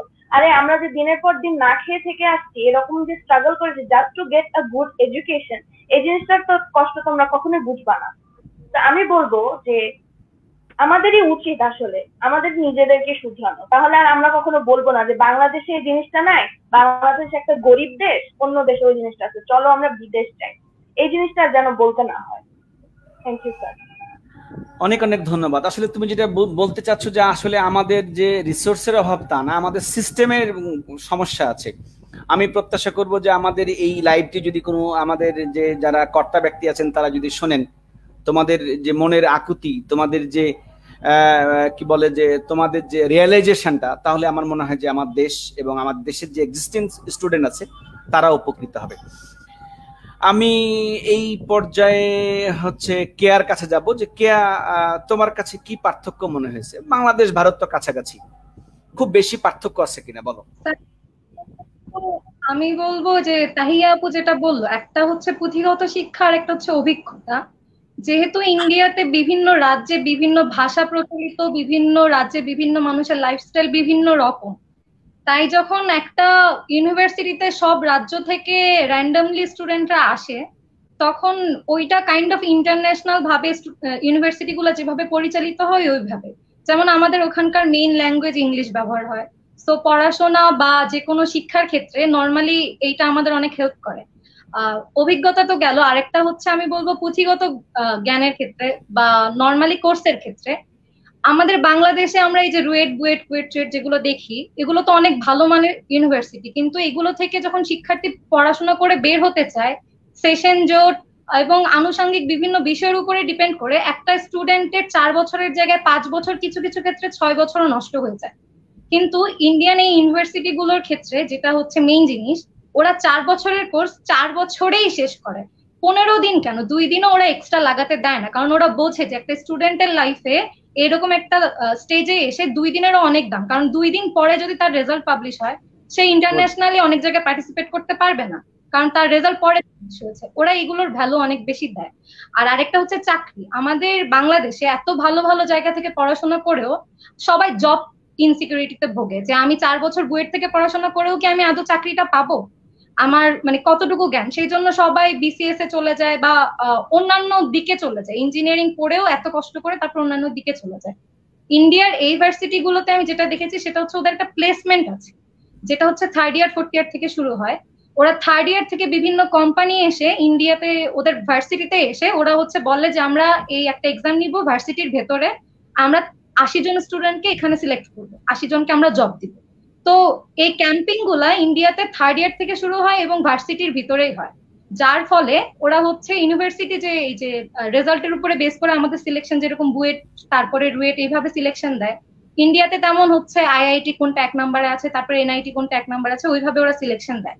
এন্ড এটা হচ্ছে জব প্লেসমেন্টের উপরে বেস করে, মানে কোন ভার্সিটি থেকে কয়জন জব পাচ্ছে সেইটার উপরে বেস করে ভার্সিটির চাহিদাটা তৈরি হয়, পাবলিক ভার্সিটি গুলোতে স্পেশালি। তো যেমন আমার ভার্সিটিতে 100% জব প্লেসমেন্ট, মানে 100 জন যদি শিক্ষার্থী থাকে 4th ইয়ারের মধ্যে 100 জন শিক্ষার্থী চাকরি নিয়ে বের হবে। ওরা সেই রকম কোম্পানি ইউনিভার্সিটিতে ইনভাইট করে এবং এই যে জব পাওয়ার যে সিকিউরিটি বা জব পাওয়ার যে ব্যবস্থা, ওখানে স্টুডেন্টদেরকে সবাইকে সিভি নিয়ে নিয়ে আলাদা আলাদা কোম্পানিতে দিতে হয় না, কোম্পানি নিজেরা আসে ওদের ভার্সিটিতে, যেখানে যারা পড়ছে তাদের যেমন পুঁথিগত জ্ঞান বা যেরকম অভিজ্ঞতা থাকবে আমরা অন্যান্য ভার্সিটি স্টুডেন্টদেরকে পারবো না, কারণ ওইভাবে ওরা র্যাঙ্কিং করে নিয়ে ওইভাবে ওরা নিজেদেরকে প্রতিষ্ঠিত করেছে। যেটা আমাদের বুয়েট ট্রিতে হয়তো বা ওই মানেই পড়াশোনা করায়, কিন্তু তারা আমাদের স্টুডেন্টদের জন্য সেরকম ফ্যাসিলিটিস তৈরি করে দেয়। হ্যাঁ, বুয়েটও দেয় না আমাদের। আমি এই যে গত 17 সালে নিউজিল্যান্ডে গেছিলাম একটা ট্রেনিং এ। ওইখানে একটা ইনস্টিটিউট আছে MIT, মানাকাও অফ ইনস্টিটিউট অফ টেকনোলজি, একটা খুব বিখ্যাত একটা ইনস্টিটিউট, অনেক বিশাল এরিয়া, এবং টেকনোলজির মধ্যে নাকি শুনেছি ওয়ার্ল্ডের মধ্যে বেশ কয়েকটা ইউনিভার্সিটির মধ্যে ওইখানে। তো ওইখানকার ভিসি একদিন আমাদের সাথে ক্লোজিং এ আসলেন, তো ওনারা বললেন আমাদের সিস্টেমটা এইরকম যে একটা বাচ্চা এখান থেকে পাশ করে বের হওয়ার আগেই লিস্টেড হয়ে যায় যে সে কোন সেক্টরে চাকরি করবে, অর্থাৎ পড়াশোনা করে ওদের টেনশন নাই। কিন্তু আমাদের দেশে বুয়েট থেকে ডিএমসি থেকে বের হয়েও কিন্তু অনেক বাচ্চা কাচ্চা আছে যারা কর্মসংস্থান করতে পারে না, ঘুরে বেড়ায় প্রাইভেট মেডিকেলে ক্লিনিকে প্র্যাকটিস করে ডাক্তারেরা। হ্যাঁ, বুয়েট থেকে পাশ করে কিছুই করতে পারে না, কম্পিটিশন বিভিন্ন চাকরির জন্য সে দৌড়ে বেড়াতে হয় তাকে। এটা আমাদের জন্য দুঃখজনক। যাই হোক, আমরা পরবর্তী আলোচনা যাওয়ার আগে আমরা আর কয়েকটা কমেন্ট দেখব। পীযুষ একটি অ্যাকাউন্ট থেকে, থ্যাঙ্কস সিস্টার ফ্রম সিঙ্গাপুর থেকে উনি দেখছেন, মাই ডিস্ট্রিক্ট নাটোর। পীযুষ, আপনাকে অনেক ধন্যবাদ। তারপরে উৎস সরকার একটা অ্যাকাউন্ট থেকে, বেস্ট অফ লাক হয়ে গেছে, লাক হবে, থ্যাংক ইউ ভেরি মাচ। আমি চিনতে পাচ্ছি এটা সম্ভবত আমাদের শ্রাবণের বাবা মনে হয়। আমার মামনিদের সাথে সাথে সকল মামনিদের অবিরাম শুভকামনা ও ভালোবাসা। দারুণ সঞ্চালন করছেন অনুষ্ঠানের সঞ্চালক, আপনার জন্য রইল অনেক শুভেচ্ছা, আপনার জন্য অনেক ধন্যবাদ ভাই, ভালো থাকবেন আপনি। এরপরে উৎস সরকার আরেকটা অ্যাকাউন্ট থেকে আমি দেখতে পাচ্ছি, লিখেছে যে স্যার কেমন আছেন, সবাইকে বেস্ট অফ লাক। আসলে বেস্ট অফ লাক, আমি অনেক ভালো আছি, তুমি ভালো থাকো। আমার ল্যাবরেটরি স্কুলের একজন ছাত্র আহনাফ ফারহান রিদুল, এটা খুব চমৎকার কথা লিখেছে। রিদুল, শ্রদ্ধেয় আপুরা এবং স্যার আমার সালাম ও শুভেচ্ছা নেবেন। আপু, আপনাদের কথাগুলো অত্যন্ত মোটিভেশনাল, আপনাদের এই কথাগুলো যেন সবসময় আমাদের মাথায় ছায়া হয়ে থাকে, তার জন্য দোয়া করবেন। আপনারা আমাদের দেশের সুনাম সমৃদ্ধি করবেন ইনশাল্লাহ। রিদুল, আমাদের মাথায় ছায়া হয়ে থাকবে, মোটিভেশনাল, তোমরা প্রেরণা পাবে, তোমরা মনে সাহস পাবে। এই জন্যই তোমাদের বড় আপুদেরকে আমাদের এই অনুষ্ঠানে আমন্ত্রণ জানিয়েছি, শেষ পর্যন্ত সাথে থাকবে। অনেক ধন্যবাদ রিদুল তোমাকে। এরপরে মিতি একটা অ্যাকাউন্ট থেকে, ওয়েল সেড শ্রাবণী, আমাদের আপা আবার লিখেছে, শ্রাবণী মামনি খুব সুন্দর বলছে, আসলে সবাই সুন্দর বলছে। শাখাওয়াত হোসেন, চমৎকার আয়োজন, আপনাকে অসংখ্য ধন্যবাদ। জয়দেব স্যার আমাদের টিটি কলেজের স্যার লিখেছেন, আহমেদ, ওদেরকে নিয়ে আগামী রোববার আরেকটা প্রোগ্রাম করার সুযোগ থাকলে করেন স্যার, আসলে খুবই ভালো লাগতো এদেরকে নিয়ে। স্যার, এরা যেই পরিমাণ ব্যস্ত, মানে এদের টাইম পাওয়া, শিডিউল পাওয়া কষ্টকর। তবে আমি তোমাদের আবার রিকোয়েস্ট করছি, অন্য কোনো টপিক নিয়ে আরো সমৃদ্ধ আমরা আরেকটা লাইভ করতে পারি কিনা।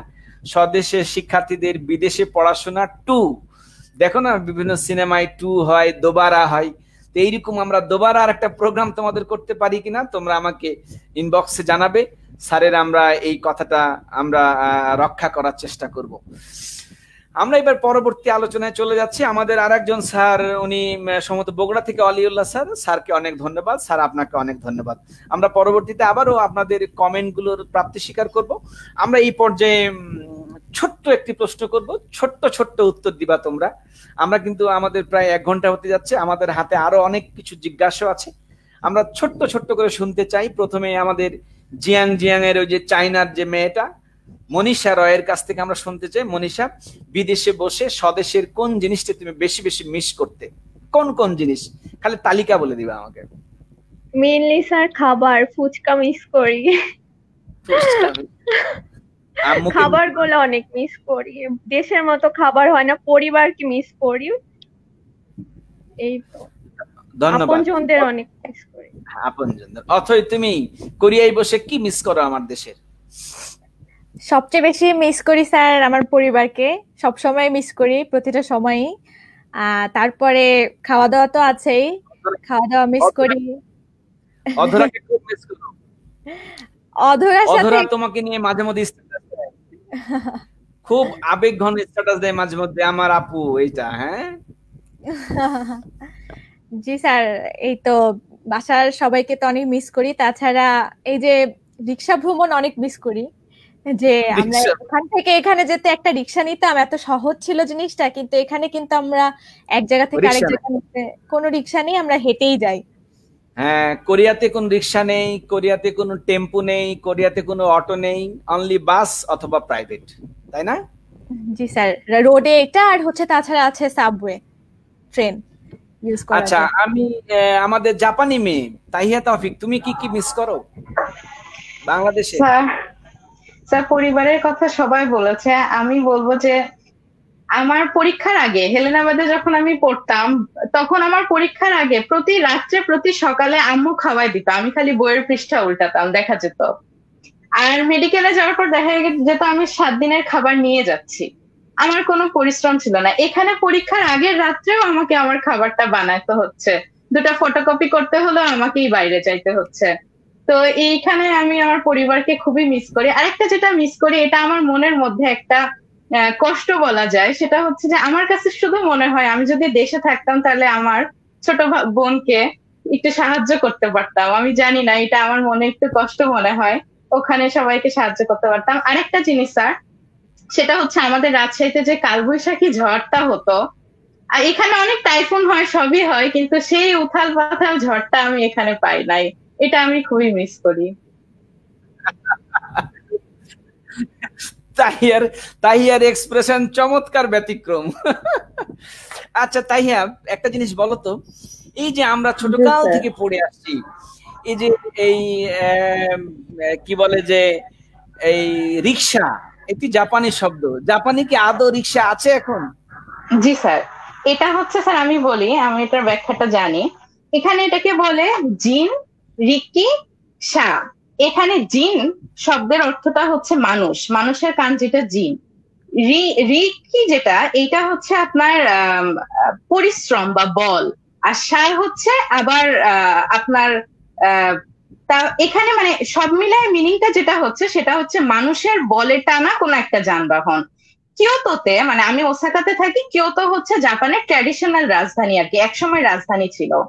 এখানে অনেক ওদের হচ্ছে যে আপনার টেম্পল আছে কিয়োতোতে। কিয়োতোতে এই ট্র্যাডিশনাল জিন রিক্সাটা দেখা যায়।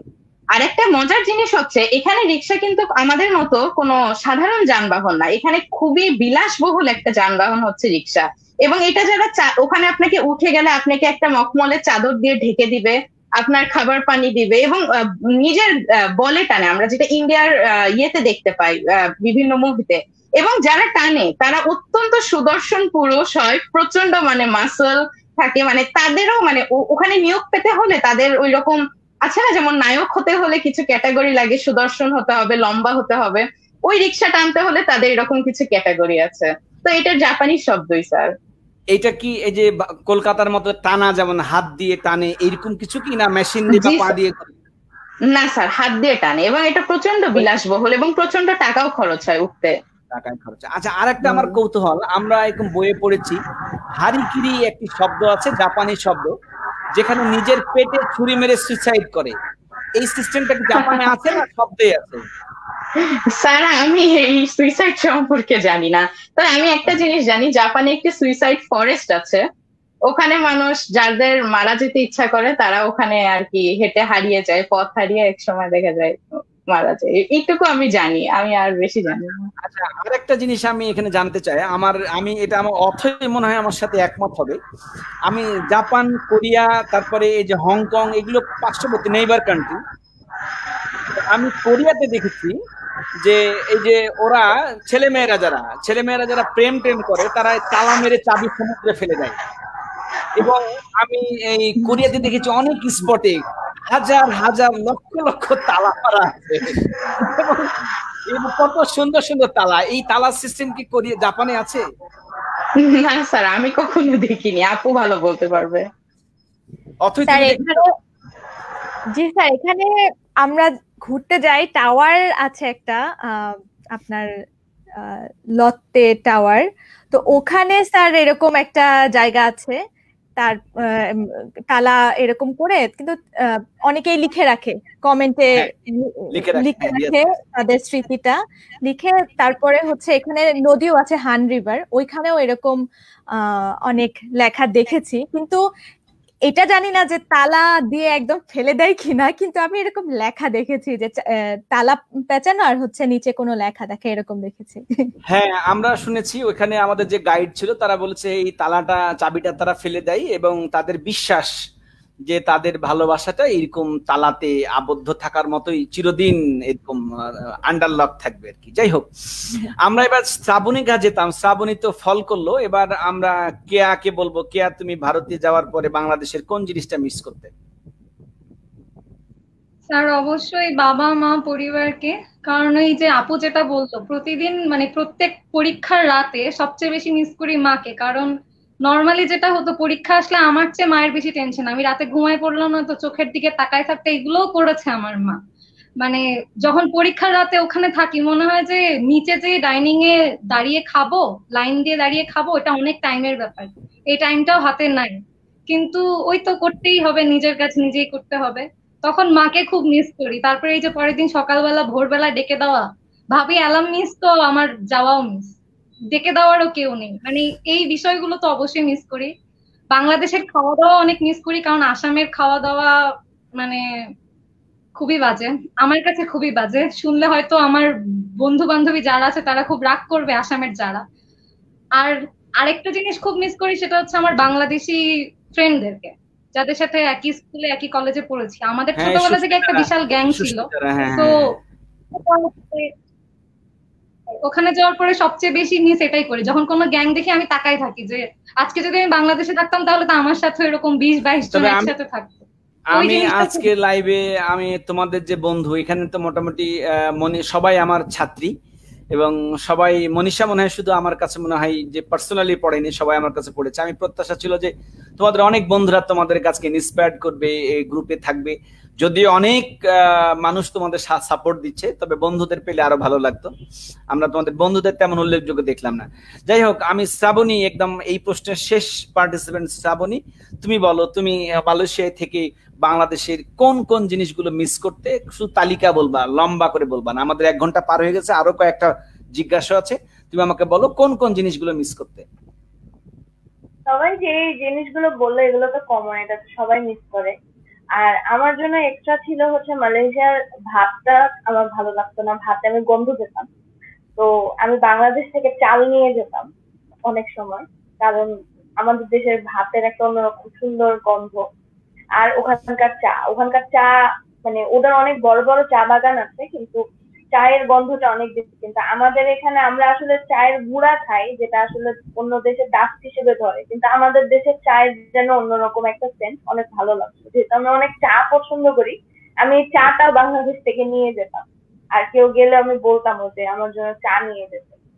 তো আমি ওই কম বেশি ওগুলো তো সবই ছিল, বাকিরা যা যা বলেছে, সাথে আমার এই দুইটাই আমি বলবো উল্লেখযোগ্য। আচ্ছা, আমি এইবার একটু অথৈকে দিয়ে শুরু করতে চাই। যে অথৈ, আমাদের দেশের শিক্ষক সতীর্থ বা বিদেশে যাওয়ার পরে ওরা আসলে কতটুকু আন্তরিক? তুমি যে যে দেশে যেখানে পড়ো, ওখানে যে বন্ধু বান্ধবরা কতটা ইজি তোমার সাথে হয়েছে, কত সময় লেগেছে, বা কতটা আন্তরিক তারা? ধন্যবাদ স্যার আপনার প্রশ্নের জন্য। যেটা বলবো যে এখানে আমার আসার পুরোটুকু দায়ভার হচ্ছে আমার অভিভাবক বলেন বা আমার এখানে লোকাল গার্জিয়ান যেটা বলেন, সেটা হচ্ছে আমার প্রফেসর, যিনি আমাকে স্কলারশিপ দিয়ে এখানে আমার ভার্সিটিতে এনেছেন। তো আমাদের মাস্টার্সের যেটা হয় সেটা হচ্ছে মাস্টার্সের আমি কতটুকু টিকতে পারবো, কতটুকু আমার ভালো লাগবে, এখানে কত সময় লাগবে আমার এখানে অ্যাডজাস্ট করতে, বেশিরভাগই ডিপেন্ড করে প্রফেসরের উপর। তো আমি এদিক দিয়ে অনেক লাকি ছিলাম, আমার প্রফেসর অনেক ভালো মানুষ, সে আমাকে প্রতিটা মুহূর্তে অনেক সাহায্য করছে, যে কোনো সমস্যায় আমি ওনার কাছে যেতে পারি, কনসাল্ট করতে পারি। আর আমি যে ল্যাবে প্রতিদিন যাই, মানে আমার রেগুলার যে কাজ প্রতিদিন ল্যাবে যাওয়া, সেখানে সবাই কোরিয়ান, আমি প্রথম ফরেনার আমার ল্যাবে। তো ওই কোরিয়ান ওরাও আমাকে যথেষ্ট পরিমাণে, আমি যে কোনো সহযোগিতা চাইলেই তারা আমাকে সাহায্য করে। যদিও ওরা ইংলিশ বলতে অতটা স্বাচ্ছন্দ্য বোধ করে না, বেশিরভাগই ওরা কোরিয়ানেই কথা বলতে স্বাচ্ছন্দ্য বোধ করে, কিন্তু ওরাও যথেষ্ট হেল্পফুল। আমি বলবো এটা আসলে সম্ভব হয়েছে আমার প্রফেসরের জন্যই। সেই তাদেরকে হয়তোবা নির্দেশনা দিয়েছে, কতটুকু জানি না, কিন্তু যেহেতু প্রফেসর আমার ভালো, তো আমার এখানে লাকি। কিন্তু অনেকের ক্ষেত্রেই শুনি যে প্রফেসর অনেক দিক থেকে সহযোগী সুলভ আচরণ করে না, সেক্ষেত্রে অসুবিধা হয়। তো এইটাই বলবো যে এই দিক থেকে। আর আরেকটা জিনিস আমি বলতে চাই স্যার, সেটা হচ্ছে কোরিয়ানরা অনেক হেল্পফুল হয়। যেরকম আমি যদি আমার একটা ব্যাগ ভুল করে কোথাও রেখে যাই, ওরা আমাকে ডেকে ওটা ফেরত দেবে। যেরকম আমি একবার আমার এক কার্ড, যে কার্ড দিয়ে আমি সব জায়গায় ইউজ করি, যেখানে আমার সবকিছুই আছে, আমার পরিচয়পত্র থেকে শুরু করে সবকিছু কার্ড হোল্ডার ছিল, ওটা আমি আমার ভার্সিটির রেস্টুরেন্টে হারিয়ে ফেলি। পরের দিন দেখা যায় আমাকে ফোন করে ওরা ইনফর্ম করে আমাকে পুরোটুকুই রিটার্ন দিয়ে দেয়। সো এই ক্ষেত্রে আমি বলবো যে এরা অনেক সহযোগিতা থাকে ওদের। অনেস্ট, হেল্পফুল, খুবই হেল্পফুল, খুবই হেল্পফুল। হ্যাঁ, এবার মনীষা বলো, তোমার চাইনা বন্ধুদের কতটুকু হেল্পফুল তারা? তারা অনেক অনেক হেল্পফুল, এটাই আমার বেশি ভালো লেগেছে। যে কোনো ক্ষেত্রে সব দিক থেকেই তারা আমাদের, মানে যারা ফরেনার আছে তারা নিজে থেকে এগিয়ে এসে হেল্প করতো। যেমন একা বাজার করতে যেতাম, অনেক ক্ষেত্রে হতো নেট থাকতো না, সব ক্ষেত্রে স্ক্যান করে আমাদের দাম দিতে হতো। যে কোনো সবজি বা যা কিছু কিনি, অনেক ক্ষেত্রে দেখতো নেট কাজ করতো না, তো অপরিচিত হয়ে ওরা টাকাটা দিয়ে দিত, বলতো দিলাম, পরে আমাদের দিয়ে দিত, বা কন্ট্যাক্ট নাম্বার দিয়ে দিত এরকম। বা আমাদের দেশে এরকম তো দেখা যায় না। তো কি আপু যেটা বললো, আমারও ফোন 2-3 বার এরকম হারিয়ে গিয়েছিল, তো ওরা আমাকে পৌঁছিয়ে দিয়েছে আমার কাছে। তো এটা আমার অনেক ভালো লেগেছে। আমাদের আকর্ষণীয় ফোন হলে ছিনিয়ে নেয়, যে মানসিকতা অনেক ভালো, থাকা ফোনটা তোমাকে পৌঁছে দিচ্ছে, এই জিনিসটা আসলে আমাদের শেখানো। আর নিরাপত্তাটা স্যার অনেক ভালো মেয়েদের ক্ষেত্রে। যে বাংলাদেশে দেখা যায় যে সন্ধ্যা হলে বা বাইরে রাতের বেলা মেয়েরা একা যেতে পারে না, হ্যারাসমেন্টের যে বিষয়গুলো দেখা যায়, ওখানে সেরকম নাই। সিকিউরিটি এত ভালো যে এই টাইপের কখনো দেখিনি আমি বা শুনিনি এই ধরনের ঘটনা। মেয়েদের নিরাপত্তাটা। তোমার বন্ধুরা কতটা হেল্পফুল? আমি যেহেতু আসামে থাকি, ওখানে আমি যে এলাকাটায় থাকি, আমি আগেই বলেছি শিলচর, ওটা হচ্ছে বাঙালি এলাকা, ওটা একদমই সিলেটের সাথে। তো যেটা নর্মালি যেটা হয় আর কি, শিলচরের বেশিরভাগ মানুষেরই কোনো না কোনো ভাবে রিলেটিভস হয়তো বা পূর্বপুরুষ সিলেটে ছিল বা এরকম আর কি। ওই জন্য ওরা যখন শোনে যে বাংলাদেশ থেকে, মানে ওরা মনে করে যে হচ্ছে ওদেরই বাড়ির লোক পেয়েছি। মানে ওরা সেই গল্প করে, বাংলাদেশে এখনো ওটা আছে, তোমরা কি খাও, মানে এরকম লোকাল যারা মানে সিলেটি একদম শিলচরের যারা, ওরা সবসময় গল্প করা শুরু করে, এবং ওদের ল্যাঙ্গুয়েজটাও কাইন্ড অফ সিলেটি। তো এরকম। আর ইউনিভার্সিটির ক্ষেত্রে যেটা হয়, সেখানে তো কোনো লোকাল কিছু নাই, সেখানে সব জায়গা সব রাজ্যের টিচাররা আছে। যেহেতু ইন্ডিয়ানরা দেখতে বাংলাদেশিদের মতোই, তো আমাকে দেখে নর্মালি কেউ বুঝতে পারে না যে আমি বাংলাদেশ থেকে গেছি, মানে কোনো টিচার বা কেউ বুঝতে পারে না। বাট যারা আমার সাথে পড়ে তারা তো জানে যে আমি বাংলাদেশ থেকে এসেছি বা কিছু, সেই হিসেবে তারা অনেক হেল্পফুল। পড়াশোনা বা যে কোনো কিছু সব ক্ষেত্রে খুব হেল্পফুল। ইভেন আমাদের অ্যাডমিনিস্ট্রেশন, ডিন একাডেমির টিচাররা, তারা সবকিছু, ফরেন স্টুডেন্ট এবং প্লাস স্কলারশিপ আসা স্টুডেন্টদেরকে ওরা সম্পূর্ণ ডিফারেন্ট ভাবে ট্রিট করে। মানে আমাদের প্রায়োরিটিটা সবসময় ওরা আগেই রাখে, সেটা খাবার দাবার যে কোনো ক্ষেত্রে। তো আমার এইসব কোনো প্রবলেম হয়নি। আর স্বাধীনতার ব্যাপারটা, ইন্ডিয়া যদিও আমাদের পাশের দেশ, তারপরেও ইন্ডিয়ার মেয়েরা বাংলাদেশি মেয়েদের তুলনায় অনেক বেশি স্বাধীন এবং অনেক ওপেন জীবন। সেটা ছেলেদের ক্ষেত্রেও যেমন, মেয়েদের ক্ষেত্রেও তেমন, খুব একটা ডিফারেন্স হয় না। আর কলকাতাতে যাও বা দেখা যায়, আমার মনে হয় ইন্ডিয়ার অন্যান্য জায়গা, বা আমি স্পেশালি আসামের কথাটাই বলতে পারবো, আসামের লাইফস্টাইল কলকাতার চেয়ে অনেকটা ডিফারেন্ট। মানে কলকাতাতে যাও বা মেয়েদের সমস্যা হয়, আসামে মেয়েরা খুবই বেশি স্বাধীন, যার জন্য আমার কখনো এটা নিয়েও কোনো প্রবলেম ফেস করতে হয়নি। বরং উল্টা আমি বাংলাদেশে আসলে আরো অনেক রেস্ট্রিকশনের মধ্যে চলে আসি। ইন্ডিয়ায় গেলে তুলনামূলক রেস্ট্রিকশন অনেক কম মেয়ে হিসেবে। শ্রাবণী বলো, শ্রাবণী তোমার কাছে কি মনে হয়েছে? তোমার ওখানকার, তুমি তো লেখাপড়া শেষ করে ফেলেছো, তোমার বন্ধুরা ওখানে কেমন, বা তোমাকে কতটুকু ইজিলি তারা অ্যাকসেপ্ট করেছে? স্যার আমি একটা জিনিস বলবো, মালয়েশিয়াতে যেই অপরচুনিটিটা ওরা পায়, যে ওরা সব দেশের মানুষদেরকে ওরা পায় কাছে, কারণ মালয়েশিয়াতে প্রচুর ডাইভার্সিটি ও মানে পৃথিবীর সব রকম দেশ থেকে মানুষরা ওখানে যায়। তো আমার কাছে যেটা প্রথমে মনে হয়েছিল ওদের মধ্যে, যে ওরা মানে ওয়েলকামিং না, ওরা সুযোগ পাচ্ছে ফরেনার বিভিন্ন দেশের মানুষদের সাথে মিশতে, কিন্তু ওরা সুযোগটা মানে ওদের হাতের মধ্যে নিচ্ছে না। এটার মেইন রিজনটা ছিল যে ওদের নিজেদের দেশেই ওদের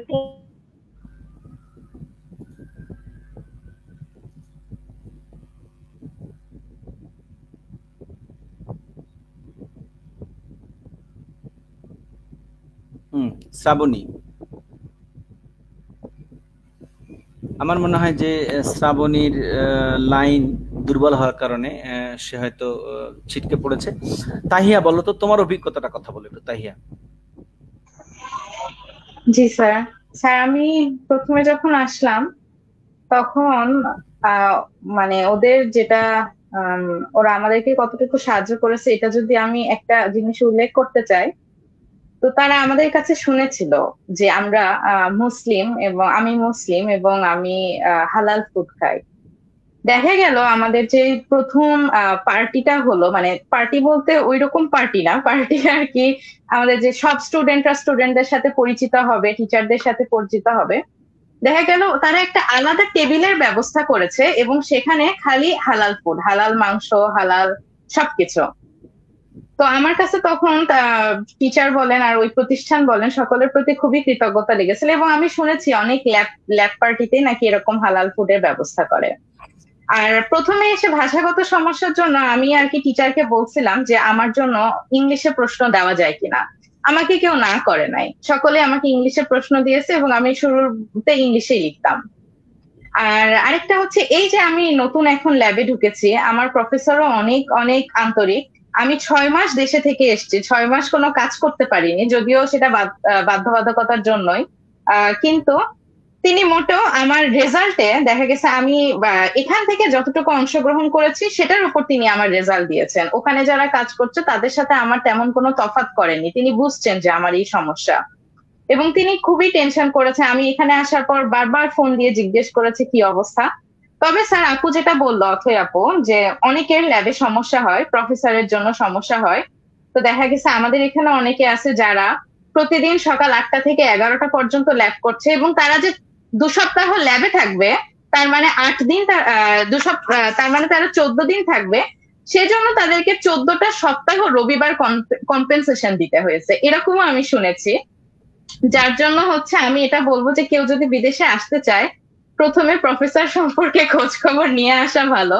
আন্তরিক যদি মানুষ হয় তবে সবই সাহায্য। আর এখানকার মানুষ, লোকাল মানুষ খুবই হেল্পফুল, এটা নিয়ে মানে কিছু বলার নাই, খুবই হেল্পফুল। যেমনটা কোরিয়া সম্পর্কে বলেছেন একই জাপানে। আমি সবার উদ্দেশ্যে একটা প্রশ্ন করতে চাই, যারা স্কলারশিপ নিয়ে যায় তারা কি ডিরেক্ট কোনো প্রফেসর বা সুপারভাইজার ছাড়া যেতে পারে না? আমি সরাসরি অ্যাডমিশন ইউনিভার্সিটিতে একাই যাব, এরকম কোনো সুযোগ নেই? জি স্যার, জি স্যার, হচ্ছে এখানে জাপানের স্কলারশিপ, জাপানে যেটা হচ্ছে মিক্সড স্কলারশিপ, এটা ওদের গভর্নমেন্ট থেকে দেওয়া এবং সবচেয়ে প্রেস্টিজিয়াস স্কলারশিপ। এখানে 2টা উপায় আছে। একটা হচ্ছে আপনি টিচার প্রফেসরের মাধ্যমে অ্যাপ্লাই করবেন, প্রফেসর আপনাকে পছন্দ করলে প্রফেসর যে মিনিস্ট্রিতে বলবে যে এই স্টুডেন্টটা আমার আসবে, একে তোমরা স্কলারশিপ দাও, সেক্ষেত্রে প্রফেসরকে অনেক ইনফ্লুয়েন্সিয়াল হতে হয়। আর আরেকটা হচ্ছে ডাইরেক্ট এম্বাসির মাধ্যমে, যেমন আমি কোনো প্রফেসরের আন্ডারে আসি নাই, এবং অনেক মাস্টার্স এর কোনো প্রফেসরের আন্ডারে না, প্রথমে তারা এম্বাসিতে পরীক্ষা দেয়, জাপানিজ এম্বাসি বাংলাদেশ থেকে যে পরীক্ষা হয় সেই পরীক্ষায় পরীক্ষা দেয়, তারপর ওখানে তাদের যেটা হয় কি ভাইবা নেয়, ভাইবাতে সিলেক্ট হলে তখন তাকে অপশন দেয় তুমি কোন ইউনিভার্সিটিতে যেতে চাও, কোন ফিল্ডে তুমি কাজ করতে চাও। মানে এইটা ওইটার চেয়ে আরো বেশি কঠিন হয় যদিও, তারপরেও এই সুযোগটা আছে স্যার। আচ্ছা আচ্ছা, ভেরি গুড। আচ্ছা, আমি এইবার আমরা কিন্তু খুব বেশি সময় আর নিব না, আমাদের প্রায় অনেকক্ষণ ধরে আমরা কথা বলছি এবং আমার খুব ভালো লাগছে। আমার কাছে মনে হচ্ছে যে আমাদের চলতেই থাকুক, তোমরা ব্যস্ত মানুষ, তোমাদের অনেক কাজ আছে, এবং আমার মনে হয় যে সবচেয়ে রাত বেশি কার এখন? তাহিয়া, তোমার এখানে কটা বাজে? স্যার আমার এখানে 12:15। রাত 12:15। জি অথয়ের স্যার। এখানে কটা বাজে? স্যার 12:15 বাজে। 12:15 বাজে। আচ্ছা, অনেক রাত হয়ে গেছে তোমাদের এখানে। আমি সবার কাছে কমন প্রশ্ন, আমি মনীষাকে দিয়ে শুরু করতে চাই। যে মেয়ে হয়ে বিদেশে পড়তে গেছো, তারা বুঝতে পারে যে একটা মেয়ে এখানে পড়তে এসছে, মেয়ে হিসেবে কখনো বিব্রতকর অবস্থায় পড়তে হয়েছে কিনা বা বিপদে পড়তে হয়েছে কিনা তোমাদের? মনীষা। না স্যার, বাট বিপদে পড়তে হয়নি। কিন্তু যখন এখান থেকে যাচ্ছিলাম বাংলাদেশে, আমার অনেক রিলেটিভস বলেছিল যে মেয়ে মানুষ তুমি একা গিয়ে ওখানে কিভাবে থাকবা, বাবা মা ছাড়া একা চলতে পারবা কিনা, বা ওখানকার সিকিউরিটিটা কিরকম। বাট ওখানে গিয়ে পুরোটুকু উল্টো মানে চিত্র দেখি, যে দোকানপাট, রাস্তাঘাটে বা বাস বাস পর্যন্ত ওখানে মেয়েরা চালাচ্ছে। আমি ওখানে ছেলেদের বেশি দেখি না, কিছু সব জায়গায় মেয়ে, সব জায়গায় মেয়ে, মানে ছেলেদের দেখার মতো ওরকম সুযোগই নাই। আমি পরে শুনলাম যে চায়নাতে নাকি মেয়েরই সংখ্যা বেশি, আর কেউ ওখানে ওকে, অথয়। সবাই কর্মঠ, অথয়। বেকার কেউ নেই সব। হ্যাঁ না স্যার, আমি এখানে আসলে আহ, ছেলে বা মেয়ে হিসাবে যে কোনো সমস্যা, এরকম কোনো সমস্যার সম্মুখীন হইনি। আর আমি যেটা বলবো সেটা হচ্ছে এক দেশ থেকে আরেক দেশে যাওয়া, নতুন একটা সংস্কৃতি দেখা, এটা একটা অভিজ্ঞতা। এটা ছেলে হোক বা মেয়ে হোক, সবারই এই অভিজ্ঞতাটা থাকা উচিত। তো সেই কোনো হিসেবে সমস্যা বলবো নেই। যে মানে হ্যাঁ, আমি এই জন্য এইটা বলে নিলাম যে এখান থেকে কিন্তু আমাদের অভিভাবকরা ইন্সপিরেশন নেবে। তারা তারা তোমাদের কথার উপর কিন্তু একটা আস্থা পাবে, এবং তারাও এরকম পজিটিভ সিদ্ধান্ত নেওয়ার কথা ভাববে। আজকেই হয়তো কথা বলবে যে হ্যাঁ, 5 জন মেয়ে ছিল, ওদের কোনো সমস্যা নাই। কেয়া বলো, কোনো সমস্যা? না স্যার, আমি তো তখনই বললাম যে হয়তো আমাদের বাংলাদেশের রেস্ট্রিকশনটা অনেক বেশি মেয়েদের ক্ষেত্রে, বরং ইন্ডিয়াতেই মেয়েরা স্বাধীনভাবে চলাচল করতে পারে, রাতের বেলা বের হলেও কোনো সমস্যা নেই। তবে হ্যাঁ, ইন্ডিয়াও তো আমাদের মতনই kind of conservative country, so ওখানেও মেয়েদের কিছু রেস্ট্রিকশন তো মানতে হবে, কিন্তু আলাদাভাবে আমি ছেলে হিসেবে গেলাম না মেয়ে হিসেবে গেলাম সেইভাবে কখনো যে জেন্ডার ডিফাইন করবে যে তুমি ছেলে না তুমি মেয়ে হয়ে একটা অন্য কান্ট্রিতে এসছো, আমি কখনো কারো ভিতরে এটা দেখিনি। আর ওখানকার মেয়েরাও এখন এত বেশি ইন্ডিপেন্ডেন্ট মেন্টালিটির, মানে সবাই কিছু না কিছু করছে। যেমন আপু বললো যে একটা দোকানে বসে থাকলেও ওরা মানে থাকছে, ওদের ওখানে এটা বিশেষ করে আসামে মানে পড়াশোনা করার পর মেয়েরা বসে থাকবে বা হাউস ওয়াইফ থাকবে, মানে এটা হচ্ছে ওদের কাছে একটা শকিং ইয়েস, ব্যাপার, ইয়েস। মানে ওরা এটা ভাবতেই পারে না। সো আর হচ্ছে বাংলাদেশে যে একটা কথা বলবো যে বিয়ের ব্যাপারগুলো বা যেটা, ওরা হচ্ছে ওখানে 30 বছরের আগে মানে কোনো মেয়ের বিয়ের কথা শুনলে পরে ওরা আটকে ওঠে, কিভাবে মানে সম্ভব? মানে কি এটা কিভাবে সম্ভব, ওরা ওইরকম। তো ওর কাছে আমি হচ্ছে খুব বাচ্চা একটা মেয়ে, সো ওখানে গেলে পরে সবাই আমাকে মানে যেভাবে একদম গাইড করা পসিবল, একদম একজন কি বলবো অটোওয়ালা হতে শুরু করে একজন নর্মাল পথচারী সবাই আমাকে একদম পুরো ওইভাবেই গাইড করে। যখন শোনা যে আমি এনআইটি তে পড়ছি, ওখানকার স্টুডেন্ট, সবাই মনে করে আমি খুব বাচ্চা মেয়ে, আমাকে বলে বলে দিতে হবে। সো আমি কোনো প্রবলেম ফেস করিনি, বরং আমি আরো সবার কাছ থেকে অনেক হেল্প পেয়েছি। ধন্যবাদ তোমাকে। শ্রাবণী বলো, তুমি একটা লম্বা সময় মালয়েশিয়ায় থেকেছো, তোমাকে কখনো বিব্রতকর বা অস্বস্তিকর সময়ের মুখোমুখি হতে হয়েছে কিনা? স্যার, আমি একটা জিনিস শেয়ার করতে চাই, সেটা হচ্ছে যে আমি কখনো আব্বু আম্মুকে ছেড়ে রাজশাহীর বাইরেই কখনো কোথাও যাইনি। সেখানে আমি রাজশাহী থেকে সরাসরি এত মানে প্যাম্পারে বড় হয়ে এত আদর যত্নে থেকে হঠাৎ করে মালয়েশিয়া চলে গেলাম। চলে যাওয়ার পরে আমি পুরো একটা নতুন দেশে আমি একা, আমার মনে ছিল যে হয়তো বা আমি পারবো না। কিন্তু ওখানে মেয়েদের যে প্রাধান্যটা এত বেশি, ওখানে মেয়েরা হচ্ছে আহ নাইট শিফটে হয়তো 24/7 কোনো গ্রসারিতে কাজ করছে, অথবা ওরা কোনো একটা রেস্টুরেন্টে কাজ করছে। এবং ওখানে তো আমি যদি রাত 3টা 4টার সময় রাস্তা দিয়ে একা হেঁটে যাই এবং আশেপাশে যদি কেউ নাও থাকে, তারপরও আমাকে কেউ এসে একবার মানে কি বলবো টিজ করবে না, যে যেটা বাংলাদেশে হয়। তো আমি একটা জিনিস বলবো যে আমি যখন ডিগ্রির সেকেন্ড ইয়ারে ছিলাম, তখন থেকে আমি মোটামুটি বিভিন্ন রকমের জবে এঙ্গেজ করতে থাকি। তবে বাংলাদেশে 1 মাসের জন্য আমাদের সবারই পরিচিত পাঠাও আর কি, ওদের সাথে আমি পার্ট টাইম করেছিলাম। আমি ওই সময় ঢাকায় থাকতাম, 1 মাস আমি ঢাকায় ছিলাম, এবং ওটা আমার জন্য ছিল এক রকমের দেশ, কারণ আমি কখনো ঢাকায় একা থাকিনি। তো ঢাকায় থাকার সময় যে জিনিসটা আমি ফেস করেছি, তখন আই কুড কম্পেয়ার যে আমি মালয়েশিয়াতেও একা থাকতাম, আমি ঢাকাতেও একা থাকছি। কিন্তু আমি বলবো যে ঢাকার এই 1 মাসের লাইফ আমাকে যে পরিমাণ মানে পেইন দিয়েছে এবং যে পরিমাণ কষ্ট আমাকে করতে হচ্ছে, আমি মালয়েশিয়াতে মনে হয় 2 বছর এতটা কষ্ট করতে হয়নি। এটা শুধুমাত্র হয়েছে বাংলাদেশের মানুষের জন্য। বাংলাদেশের মানুষের জাজমেন্টাল ভিউ, বাংলাদেশের মানুষের কনজারভেটিভ আইডিয়া, এবং এদের একটা প্রচন্ড বাজে অভ্যাস, সেটা হচ্ছে হাততেরা, যে এরা চেঞ্জ হবে না, এরা নতুন কোনো কিছু অ্যাডাপ্ট করতে চায় না। তো তখনই বরং আমি অনেক হিউমিলেশনের শিকার হয়েছি। এই কি ব্যাপার, মেয়ে মানুষ কেন রাত 8টার পরে বাইরে থেকে বাসায় আসবে? আমার হয়তো অফিসের কাজ 7টা পর্যন্ত 8টা পর্যন্ত চলতে পারে, তার মানে তো এই না। অসম্ভব মানে জীবনমুখী কথা বলছিল আমাদের শ্রাবণের লাইন মনে হয় একটু সমস্যা। খুব চমৎকার কথা বলছে। আসলে আমাদের, আমি নিজেও একজন বাঙালি, এটা আমার লজ্জার যে আমাদের আসলে মেন্টালিটিটা মানে ভালো না। আসলে আমাদের জানি না আমাদের কবে ডেভেলপ হবে। বিদেশে যে আমি, মনীষা আমাকে বললো কদিন আগে, ওর সাথে আমার এমনি কথা হচ্ছিল যে স্যার চীনে এমন অবস্থা, 12টা একটা দিয়ে ঘুরে বেড়ান দিব্যি, নো টেনশন, সিকিউরেট।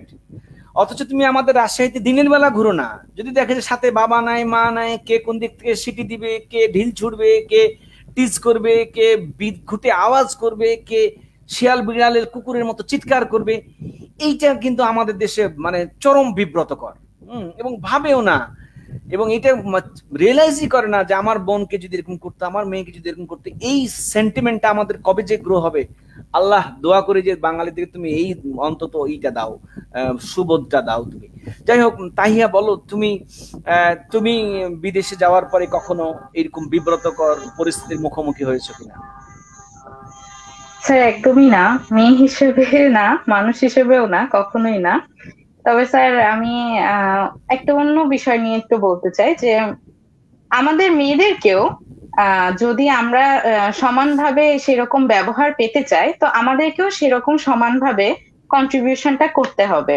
যেমন আমি জাপানে ট্রেনে বলেন বা বাসে বলেন, সব জায়গায় দেখছি যে একজন বৃদ্ধ মানুষ আসলে তারা উঠে যায়, ছেলে হোক মেয়ে হোক, সিট ছেড়ে দেয়। কিন্তু একটা মেয়ে আসলেই যে একটা ছেলে সিট ছেড়ে দিবে, এরকম আমি দেখিনি। আমি অনেক সময় মেয়েদেরকে দাঁড়ায় থাকতে দেখেছি, ছেলেরা বসে আছে, তারা সকলেই কাজ করে ফিরতেছে, সকলেই সমান। তো একজন ইয়াং মেয়ে আসলে যে একটা ইয়াং ছেলে বা একটা ছেলে জায়গা ছেড়ে দিবে, এটা আমরা এক্সপেক্ট করি আমরা বাঙালি হিসেবে, যে আমি একজন মেয়ে গেছি, আমি আমার জন্য নিজের জন্য সুবিধাটা এক্সপেক্ট করি। যেখানেই হোক বাঙালি হিসেবে একটা লাইনে দাঁড়ালেও আমরা চাই যে হচ্ছে সামনে যেতে। এইটা দুইটা জিনিস আছে। একটা হচ্ছে, হ্যাঁ আমাদের বাংলাদেশে সেই লাইনে দাঁড়ানো বা বাসের পরিবেশ ভালো না, আমাদের ছেলেদের উঠাই উচিত মেয়েদের জন্য সিকিউরিটি দেওয়ার জন্য। বাট মেয়ে হিসেবে আমরা কিছু এক্সপেক্ট করি, এমন কিছু এক্সপেক্ট করি যেটার জন্য সবাই ভাবে যে আমরা দুর্বল। এই এক্সপেকটেশনটাও আমাদের রাখা উচিত না। আমরা মানুষ হিসেবে সমানভাবে কাজটা করা উচিত, যেটা আমি এখানে দেখেছি। তারা, মেয়েরা সাইকেল চালাচ্ছে, সবকিছু করছে, ঠিক আছে, কোথাও তারা সুবিধার জন্য আলাদাভাবে চাচ্ছে না। লাইনের মধ্যে গ্যাপ আছে, কিন্তু মেয়েদের জন্য যে লাইন ছেড়ে একদম সামনে দিয়ে দিবে, এরকমটা আমি কখনো দেখি নাই। গুড, চমৎকার, আমাদের আলোচনা চমৎকার হলো। আমরা শেষ দিকে এসে আর কয়েকটা কমেন্ট একটু দেখে নিতে চাই। শাহিনা আক্তার একটি অ্যাকাউন্ট থেকে বলছেন যে ভালো লাগলো, অসংখ্য ধন্যবাদ। নীলফামারীর একজন শিক্ষক লোকমান হোসেন লিটন স্যার বলছে শুভকামনা। তারপরে সারিয়া তানিম মিতি বলছে শ্রাবণী ইজ বিগ ফুডি, খুব খাই মনে হয় শ্রাবণী। তারপরে আজমেরি আশারি লিখছে যে খুব ভালো লাগছে, বেস্ট অফ লাক অথয় আপি, আসলে অনেক বেশি মোটিভেশনাল লাগছে প্রোগ্রামটা। তারপরে আমরা আমাদের ল্যাবরেটরি স্কুলের ম্যাডাম, ভীষণ ভালো লাগছে, সবাই অনেক ভালো বলছে, সবার জন্য প্রাণ ঢালা ভালোবাসা রইল। স্যারকে ধন্যবাদ দেবার ভাষা আমার নাই। ম্যাডাম আপনার জন্য অনেক শুভকামনা। এস তুলি একটা অ্যাকাউন্ট থেকে, ওয়াও আমার চীন জাপান কোরিয়া খুব ভালো লাগে। ওকে, দোয়া করি তুলি তুমি চীন জাপান কোরিয়া সব দেশেই চলে যাও। তারপরে তনু সঞ্জয় কেয়া, শুভকামনা রইল, ওদের বন্ধু বান্ধব হতে পারে। আরেকটা অ্যাকাউন্ট থেকে দেখছি যে স্বপ্ন উজ্জ্বল আর কি, কেয়া, সুন্দর করে বলার জন্য ধন্যবাদ। সাবিনা ইয়াসমিন অ্যাকাউন্ট থেকে আবার right sir, thank you very much, শুভকামনা সবার জন্য। অপূর্ব একটা অ্যাকাউন্ট থেকে বলছে, অনেক অনেক ধন্যবাদ। সুপ্রিয় সুধী মণ্ডলী, আপনারা দেখছেন রাজশাহী ডিভিশনাল অনলাইন স্কুলের রবিবারের আয়োজন। আজকের বিষয় হচ্ছে স্বদেশের শিক্ষার্থীদের বিদেশে পড়াশোনা। আমার সাথে যুক্ত আছে শ্রাবণী মালয়েশিয়া থেকে, তাহিয়া জাপান থেকে, অথৈ কোরিয়া থেকে, মনীষা চীন থেকে এবং কেয়া ইন্ডিয়া থেকে।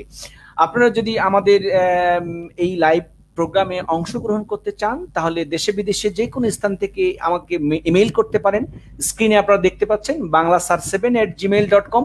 আপনি আপনার বায়োডাটা এবং 1 কপি ছবি আমার মেইলে পাঠিয়ে দিন, আমরা পরবর্তীতে আপনার সাথে যোগাযোগ করব। সুপ্রিয় সুধী মণ্ডলী, আমরা একেবারে আমাদের অনুষ্ঠানের প্রান্তিক পর্যায়ে চলে এসেছি। আমরা শুধুমাত্র আমাদের সোনামণিদের কাছ থেকে আমরা একটু পরামর্শ চাইব। যে সমস্ত শিক্ষার্থী, ছেলে হোক মেয়ে হোক, বিদেশে যেতে চাই, তাদের উদ্দেশ্যে তোমাদের কিছু বলার আছে কিনা। আমি মনীষাকে দিয়ে শুরু করব। মনীষা, আমাদের দেশের অসংখ্য ছেলেমেয়েরা বিদেশে পড়তে যেতে চাই, কারোর ফিনান্সিয়াল প্রবলেম, কারোর সাহসের প্রবলেম, কারোর হচ্ছে অভিজ্ঞতার প্রবলেম, কারো ল্যাঙ্গুয়েজ প্রবলেম, সব মিলিয়ে তোমার কোনো পরামর্শ আছে কিনা? যারা বিদেশে পড়তে যেতে চাই তাদের জন্য তোমার কোনো বক্তব্য আছে কিনা? খুব সংক্ষেপে 1 মিনিটে বলবে। চীন থেকে যোগদানকৃত মনীষা রায়। জি স্যার, যাদের ফিনান্সিয়াল প্রবলেম তাদের আসলে স্কলারশিপে যাওয়া উচিত। আর আমি বলবো যে ওয়েলকাম। বাইরে আসলে নিজেদের আসলে নির্ভরশীলতাটা বাড়ে, সাহসটা বাড়ে। পরবর্তীতে যেহেতু বাইরে যেতেই হবে বা এরকম, তো প্রথম থেকে এখানে গেলে ভালো হয়। অনেক ধন্যবাদ মনীষাকে। এবার অথৈ, তোমাদের জুনিয়রদের জন্য কিছু বলার আছে কিনা? অথৈ, তোমার। আমি এটাই বলবো যে সবচেয়ে বড় যেটা হওয়া উচিত সেটা হচ্ছে আমাদের ইচ্ছা শক্তি।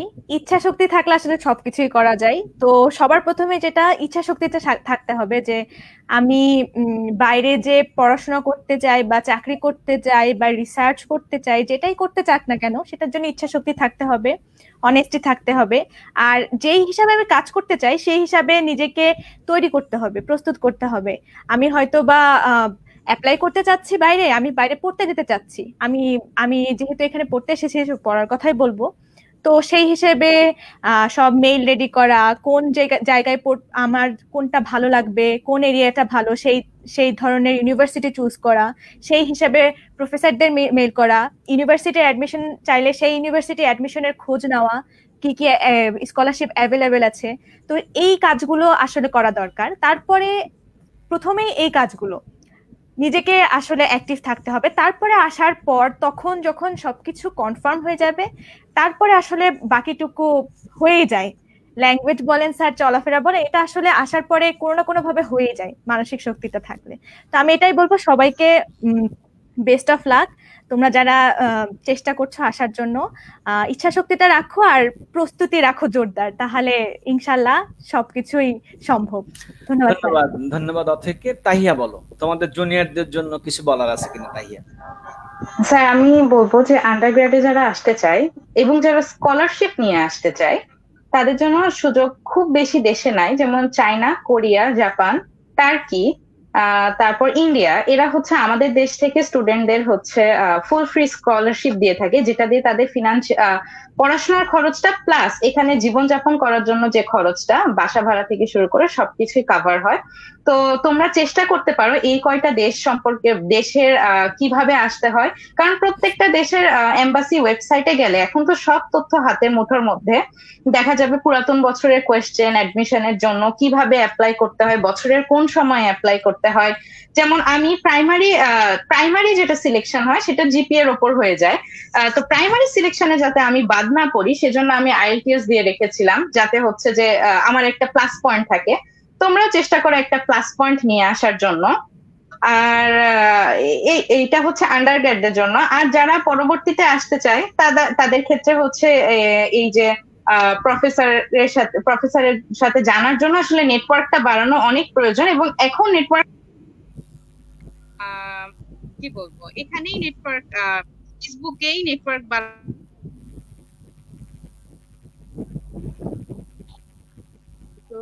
স্যার আমি এটুকুই বলবো, আমার কানেকশন একটু সমস্যা করছে।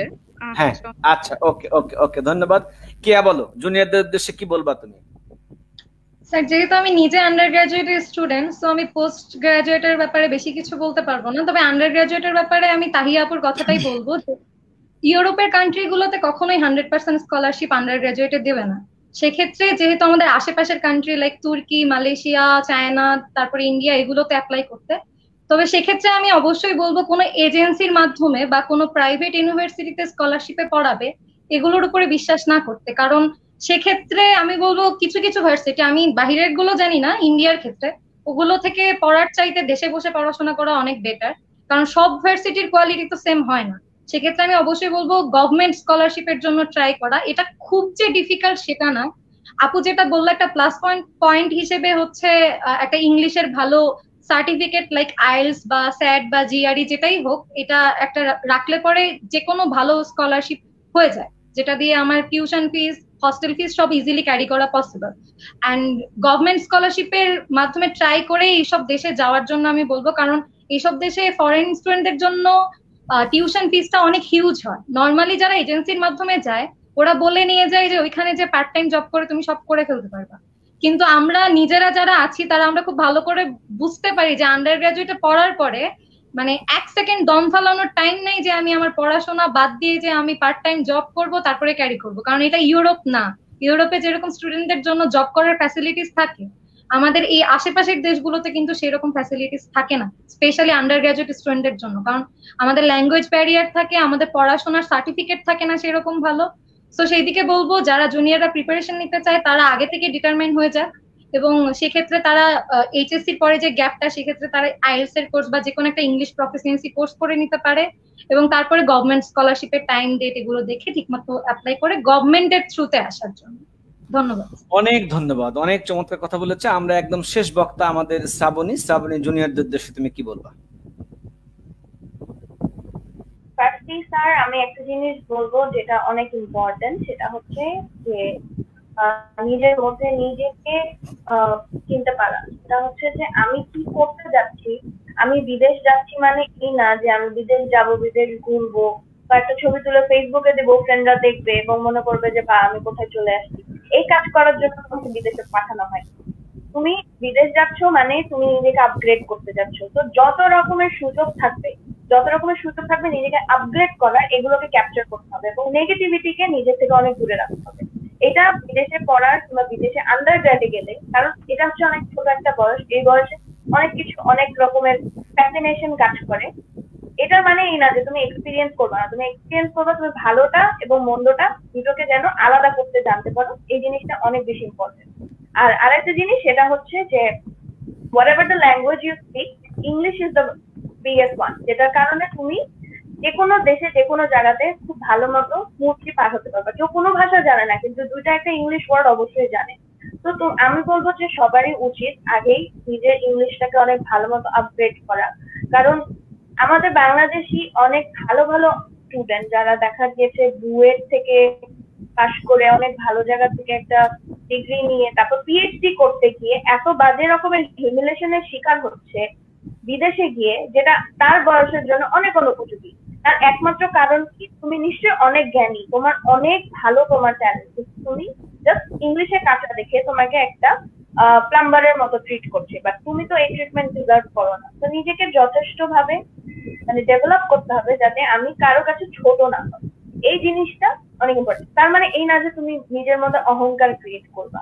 তো ভালো মন্দ কোন জিনিসটা নিজের জন্য ভালো এইটা শিখে যাওয়াটা, এই ম্যাচুরিটির মধ্যে নিয়ে আসাটা অনেক বেশি জরুরি। Thank you. অনেক অনেক ধন্যবাদ শ্রাবণীকে। আমরা এবার কতগুলো কমেন্ট একটু প্রার্থী স্বীকার করে নিতে চাই। আমাদের কেয়ার আম্মু ক্ষমা দে, বেস্ট অফ লাক শোনার জন্য অনেক অনেক ধন্যবাদ দিদি আপনার জন্য। শাহনাজ পারভিন একটি অ্যাকাউন্ট থেকে সবার জন্য শুভকামনা, অথৈ মামনির জন্য আদর ও দোয়া। তারপরে মাহমুদ পলাশ বলছে শুভকামনা রইল স্যার, অনেক ধন্যবাদ। মুরাদ মেহফুজ উনি বলছেন যে আপু আমি চায়না যেতে চাই। নিঃসন্দেহে মুরাদ, তোমার মনের স্বপ্ন একদিন তোমার কাছে এসে ধরা দিবে, চেষ্টা করতে থাকো। বজলুর রশিদ উনি একটা অ্যাকাউন্ট থেকে লিখেছে তোমাদের সবাই ভালো থেকো, নিরাপদে থেকো, দেশের জন্য কাজ করবে। আমি প্রত্যাশা করি আমাদের সমী, মিমি, ফারহানা ভালো আছে নিশ্চয়ই, ওদেরকে খুব মিস করি। পীযুষ একটা অ্যাকাউন্ট থেকে অলোকে সরকার, পীযুষ কুমার উনি সম্ভবত আমাদের সাথে সিঙ্গাপুর থেকে যুক্ত হয়েছিলেন। এবং সুনামগঞ্জের একজন স্যার আমার পরিচিত, খুব ভালো আয়োজন, জাহাঙ্গীর স্যার আপনাকে ধন্যবাদ। আমাদের বাবাজিকে অনেক ধন্যবাদ। Nicely said Tasbiraha, not only Tasbiraha but everybody said well. Thank you Sifat, শুভকামনা তোমাদের জন্য। এরপরে Masud Rana, best of luck. Sabina Yasmin, Othoi তোমাকে দেখে অনেক চেনা চেনা লাগছে, খুব ভালো বলেছো। হ্যাঁ, অথই আমার স্টুডেন্ট এবং সে হেলনাবাদ স্কুলের ফার্স্ট গার্ল ছিল, অনেক কৃতি মানুষ একজন। পাবনা ইমাম গাজ্জালি স্কুলের প্রিন্সিপাল ম্যাডাম বলেছেন, স্যার আপনাকে কিভাবে যে ধন্যবাদ দেই, অনেক অনেক দোয়া ও আশীর্বাদ, সকলের আশা পূরণ হোক তোমাদের। বজলুর রশিদ উনি আরেকটা মেসেজ দিচ্ছেন, আমাদের মানুষ মানুষের জন্য, জীবন জীবনের জন্য, এটা মনে রেখে মানুষের জন্য নিজেকে বিলিয়ে দেবে, আমাদের প্রত্যাশাও সেম। পাবনা চাঁপাইনবাবগঞ্জের ম্যাডাম রাফি আহমেদ। ও আচ্ছা আচ্ছা, তোমার আপুর অ্যাকাউন্ট না? আচ্ছা, ও ঠিক আছে, ও হ্যাঁ ঠিক আছে, হ্যাঁ হ্যাঁ ঠিক আছে, আমাদের ইয়ার আব্বার নামও বজলুর রশিদ। ঠিক আছে, ওকে, আমি দেখতে পারি। ঠিক আছে, হ্যাঁ। তারপরে ফারজানা ফেরদৌসি, আমাদের মেয়েদের অনেক কাছে পাইলাম, অনেকক্ষণ কাছে পেলাম, অনেক ধন্যবাদ। আমাদের আব্দুর রব সিদ্দিকী স্যার, শ্রাবণী, কেহা, তাহিয়া, মনীষা, অথই তোমাদের অনেক শুভেচ্ছা, ধন্যবাদ তোমাদের। আহমদ স্যারকে, অথই 2019 কোরিয়ার দেগু ঘুরে এলাম, তুমি কোথায় আছো স্যার? উনি তো এখন ওখানেই আছে। আবারও আমাদের ভাইজান লিখেছেন, ধন্যবাদ স্যার এ ধরনের আয়োজনের জন্য। আমাদের প্রাপ্তি শিকার শেষ হলো এই পর্যায়ে। সম্মানিত সুধী দর্শক মন্ডলী, আপনারা আমাদের সাথে এতক্ষণ ছিলেন, এখনো আছেন, আমরা অভিভূত, আমরা আপনাদের কাছে কৃতজ্ঞ ঋণী।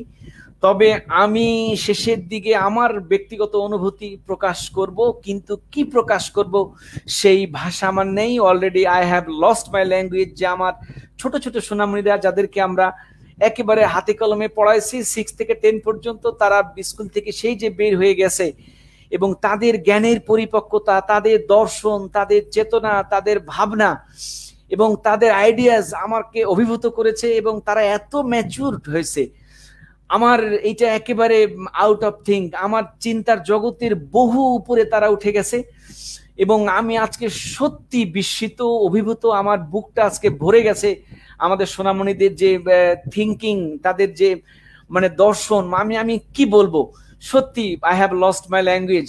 এবং তারা যে এই যে দেশের সীমানা ছাড়িয়ে তারা বিদেশে পড়াশোনা করছে, এবং তাদের বিশেষ করে তাদের যে মেন্টালিটি এবং তাদের যে মানে চিন্তা ভাবনা, আমরাও মনে হচ্ছে তাদের চিন্তা ভাবনার যে বারকে ছুতে পারছি না, আমি ভাবতেই পারছি না তারা এই বয়সে এত সুন্দর সুন্দর তাদের ধ্যান ধারণা, তাদের চিন্তা ভাবনা আমাদের সামনে উপস্থাপন করেছে।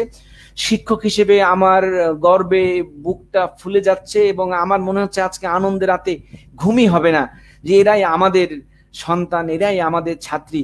আমার খুবই ভালো লাগলো। আমাদের এদের জন্য একেবারে একেবারে হৃদয়ের অনেক অনেক গভীর, যেটা যার আর সীমানা নেই, একেবারে মানে আমি কি বলবো, হৃদয়ের সফট কর্নার থেকে অনেক অনেক অনেক এবং অনেক দোয়া। এরা মানুষের মতো মানুষ হোক, সত্যিকার মানুষ হোক, মানুষের জন্য তারা নিবেদিত হোক, সুন্দর পৃথিবী গড়ুক, আগামী প্রজন্মের জন্য তারা একটি সুন্দর পৃথিবী আমাদের উপহার দিবে, এই প্রত্যাশাই আজকের লাইভ অনুষ্ঠান আমি এখানেই শেষ করছি। আমাদের প্রত্যাশা, আমাদের জয়দেব কুমার কুন্ডু স্যার বলেছেন আমরা এরকম প্রবাসী শিক্ষার্থীদের নিয়ে আরো একটি প্রোগ্রাম করব, এটা আমার ইচ্ছা থাকলো। আমি জানি না আমরা এরকম এত চমৎকার চমৎকার দর্শনধারী গেস্ট পাবো কিনা, তবে আমার প্রত্যাশা থাকলেও থাকবে এখানে যারা তোমরা যারা কি বলে যে আমাদের সাথে থাকবে। আগামী হচ্ছে 20 তারিখে 5 জন মেডিকেল স্টুডেন্ট, কৃতি স্টুডেন্টদের নিয়ে আমরা একটা এপিসোড রেডি করেছি। সবাই মেডিকেলে পড়ে, তারপরে আবার আমরা স্বদেশের শিক্ষার্থীদের বিদেশে পড়াশোনা, এইটাকে অন্যভাবে আমি ভেবেছি, বিদেশে প্রবাসে পড়াশোনার সম্ভাবনা এবং চ্যালেঞ্জ কি, এই বিষয়ে আর একটা প্রোগ্রাম আমরা করব। আমরা প্রত্যাশা করব যে যারা আগ্রহী, সেটা আমাদের হয়তো 27 তারিখে হবে। যারা আগ্রহী তা আমাকে মেইল করবে। তাহলে আমরা আর কথা বাড়াচ্ছি না, কথার পিছে অনেক কথা হয়েছে, অনেক রাত হয়েছে, আমাদের অনেক লম্বা একটা লাইভ করলাম। আমার ইচ্ছে করছে না, মনে হচ্ছে সারা রাত সারা সকাল কালকে দিন পর্যন্ত অন্তত তোমাদের সাথে আড্ডা দেই। খুবই ভালো ভালো কথা, খুবই চমৎকার মেসেজ দিয়েছো দেশ এবং জাতিকে। আমার মনে হয় যারা শুনলো তারা সবাই উপকৃত হলো এবং আমাদের সার্থকতা সেখানেই। সম্মানিত দর্শক সুধী মণ্ডলী, আপনারা এখন পর্যন্ত 60-65 জন আমাদের সাথে যুক্ত আছেন। তবে কিছু করার নাই, যাই বলে আমাদের যাওয়ার সময় হয়েছে। তবে যাচ্ছি কিন্তু যাচ্ছি না। আগামী রবিবারে আবার দেখা হবে নতুন পঞ্চজিনিয়াস, নতুন 5টি মুখ নিয়ে, মেধাবী মুখ যারা সবাই মেডিকেলের স্টুডেন্ট। সেখানে অনেকগুলো মেসেজ থাকবে, তাদের চলার পথ কতটা সুগম ছিল না দুর্গম ছিল, ওখান থেকে আপনারা অনেক মেসেজ পাবেন। সেই প্রত্যাশায় আগামী রবিবারে অনুষ্ঠান দেখার আমন্ত্রণ জানিয়ে আজকে এখানেই বিদায় নিচ্ছি। আমি আহমদ হুসাইন, সহকারী শিক্ষক, government laboratory high school, Rajshahi. সবাই ভালো থাকবেন। শুভরাত্রি। আসসালামু আলাইকুম।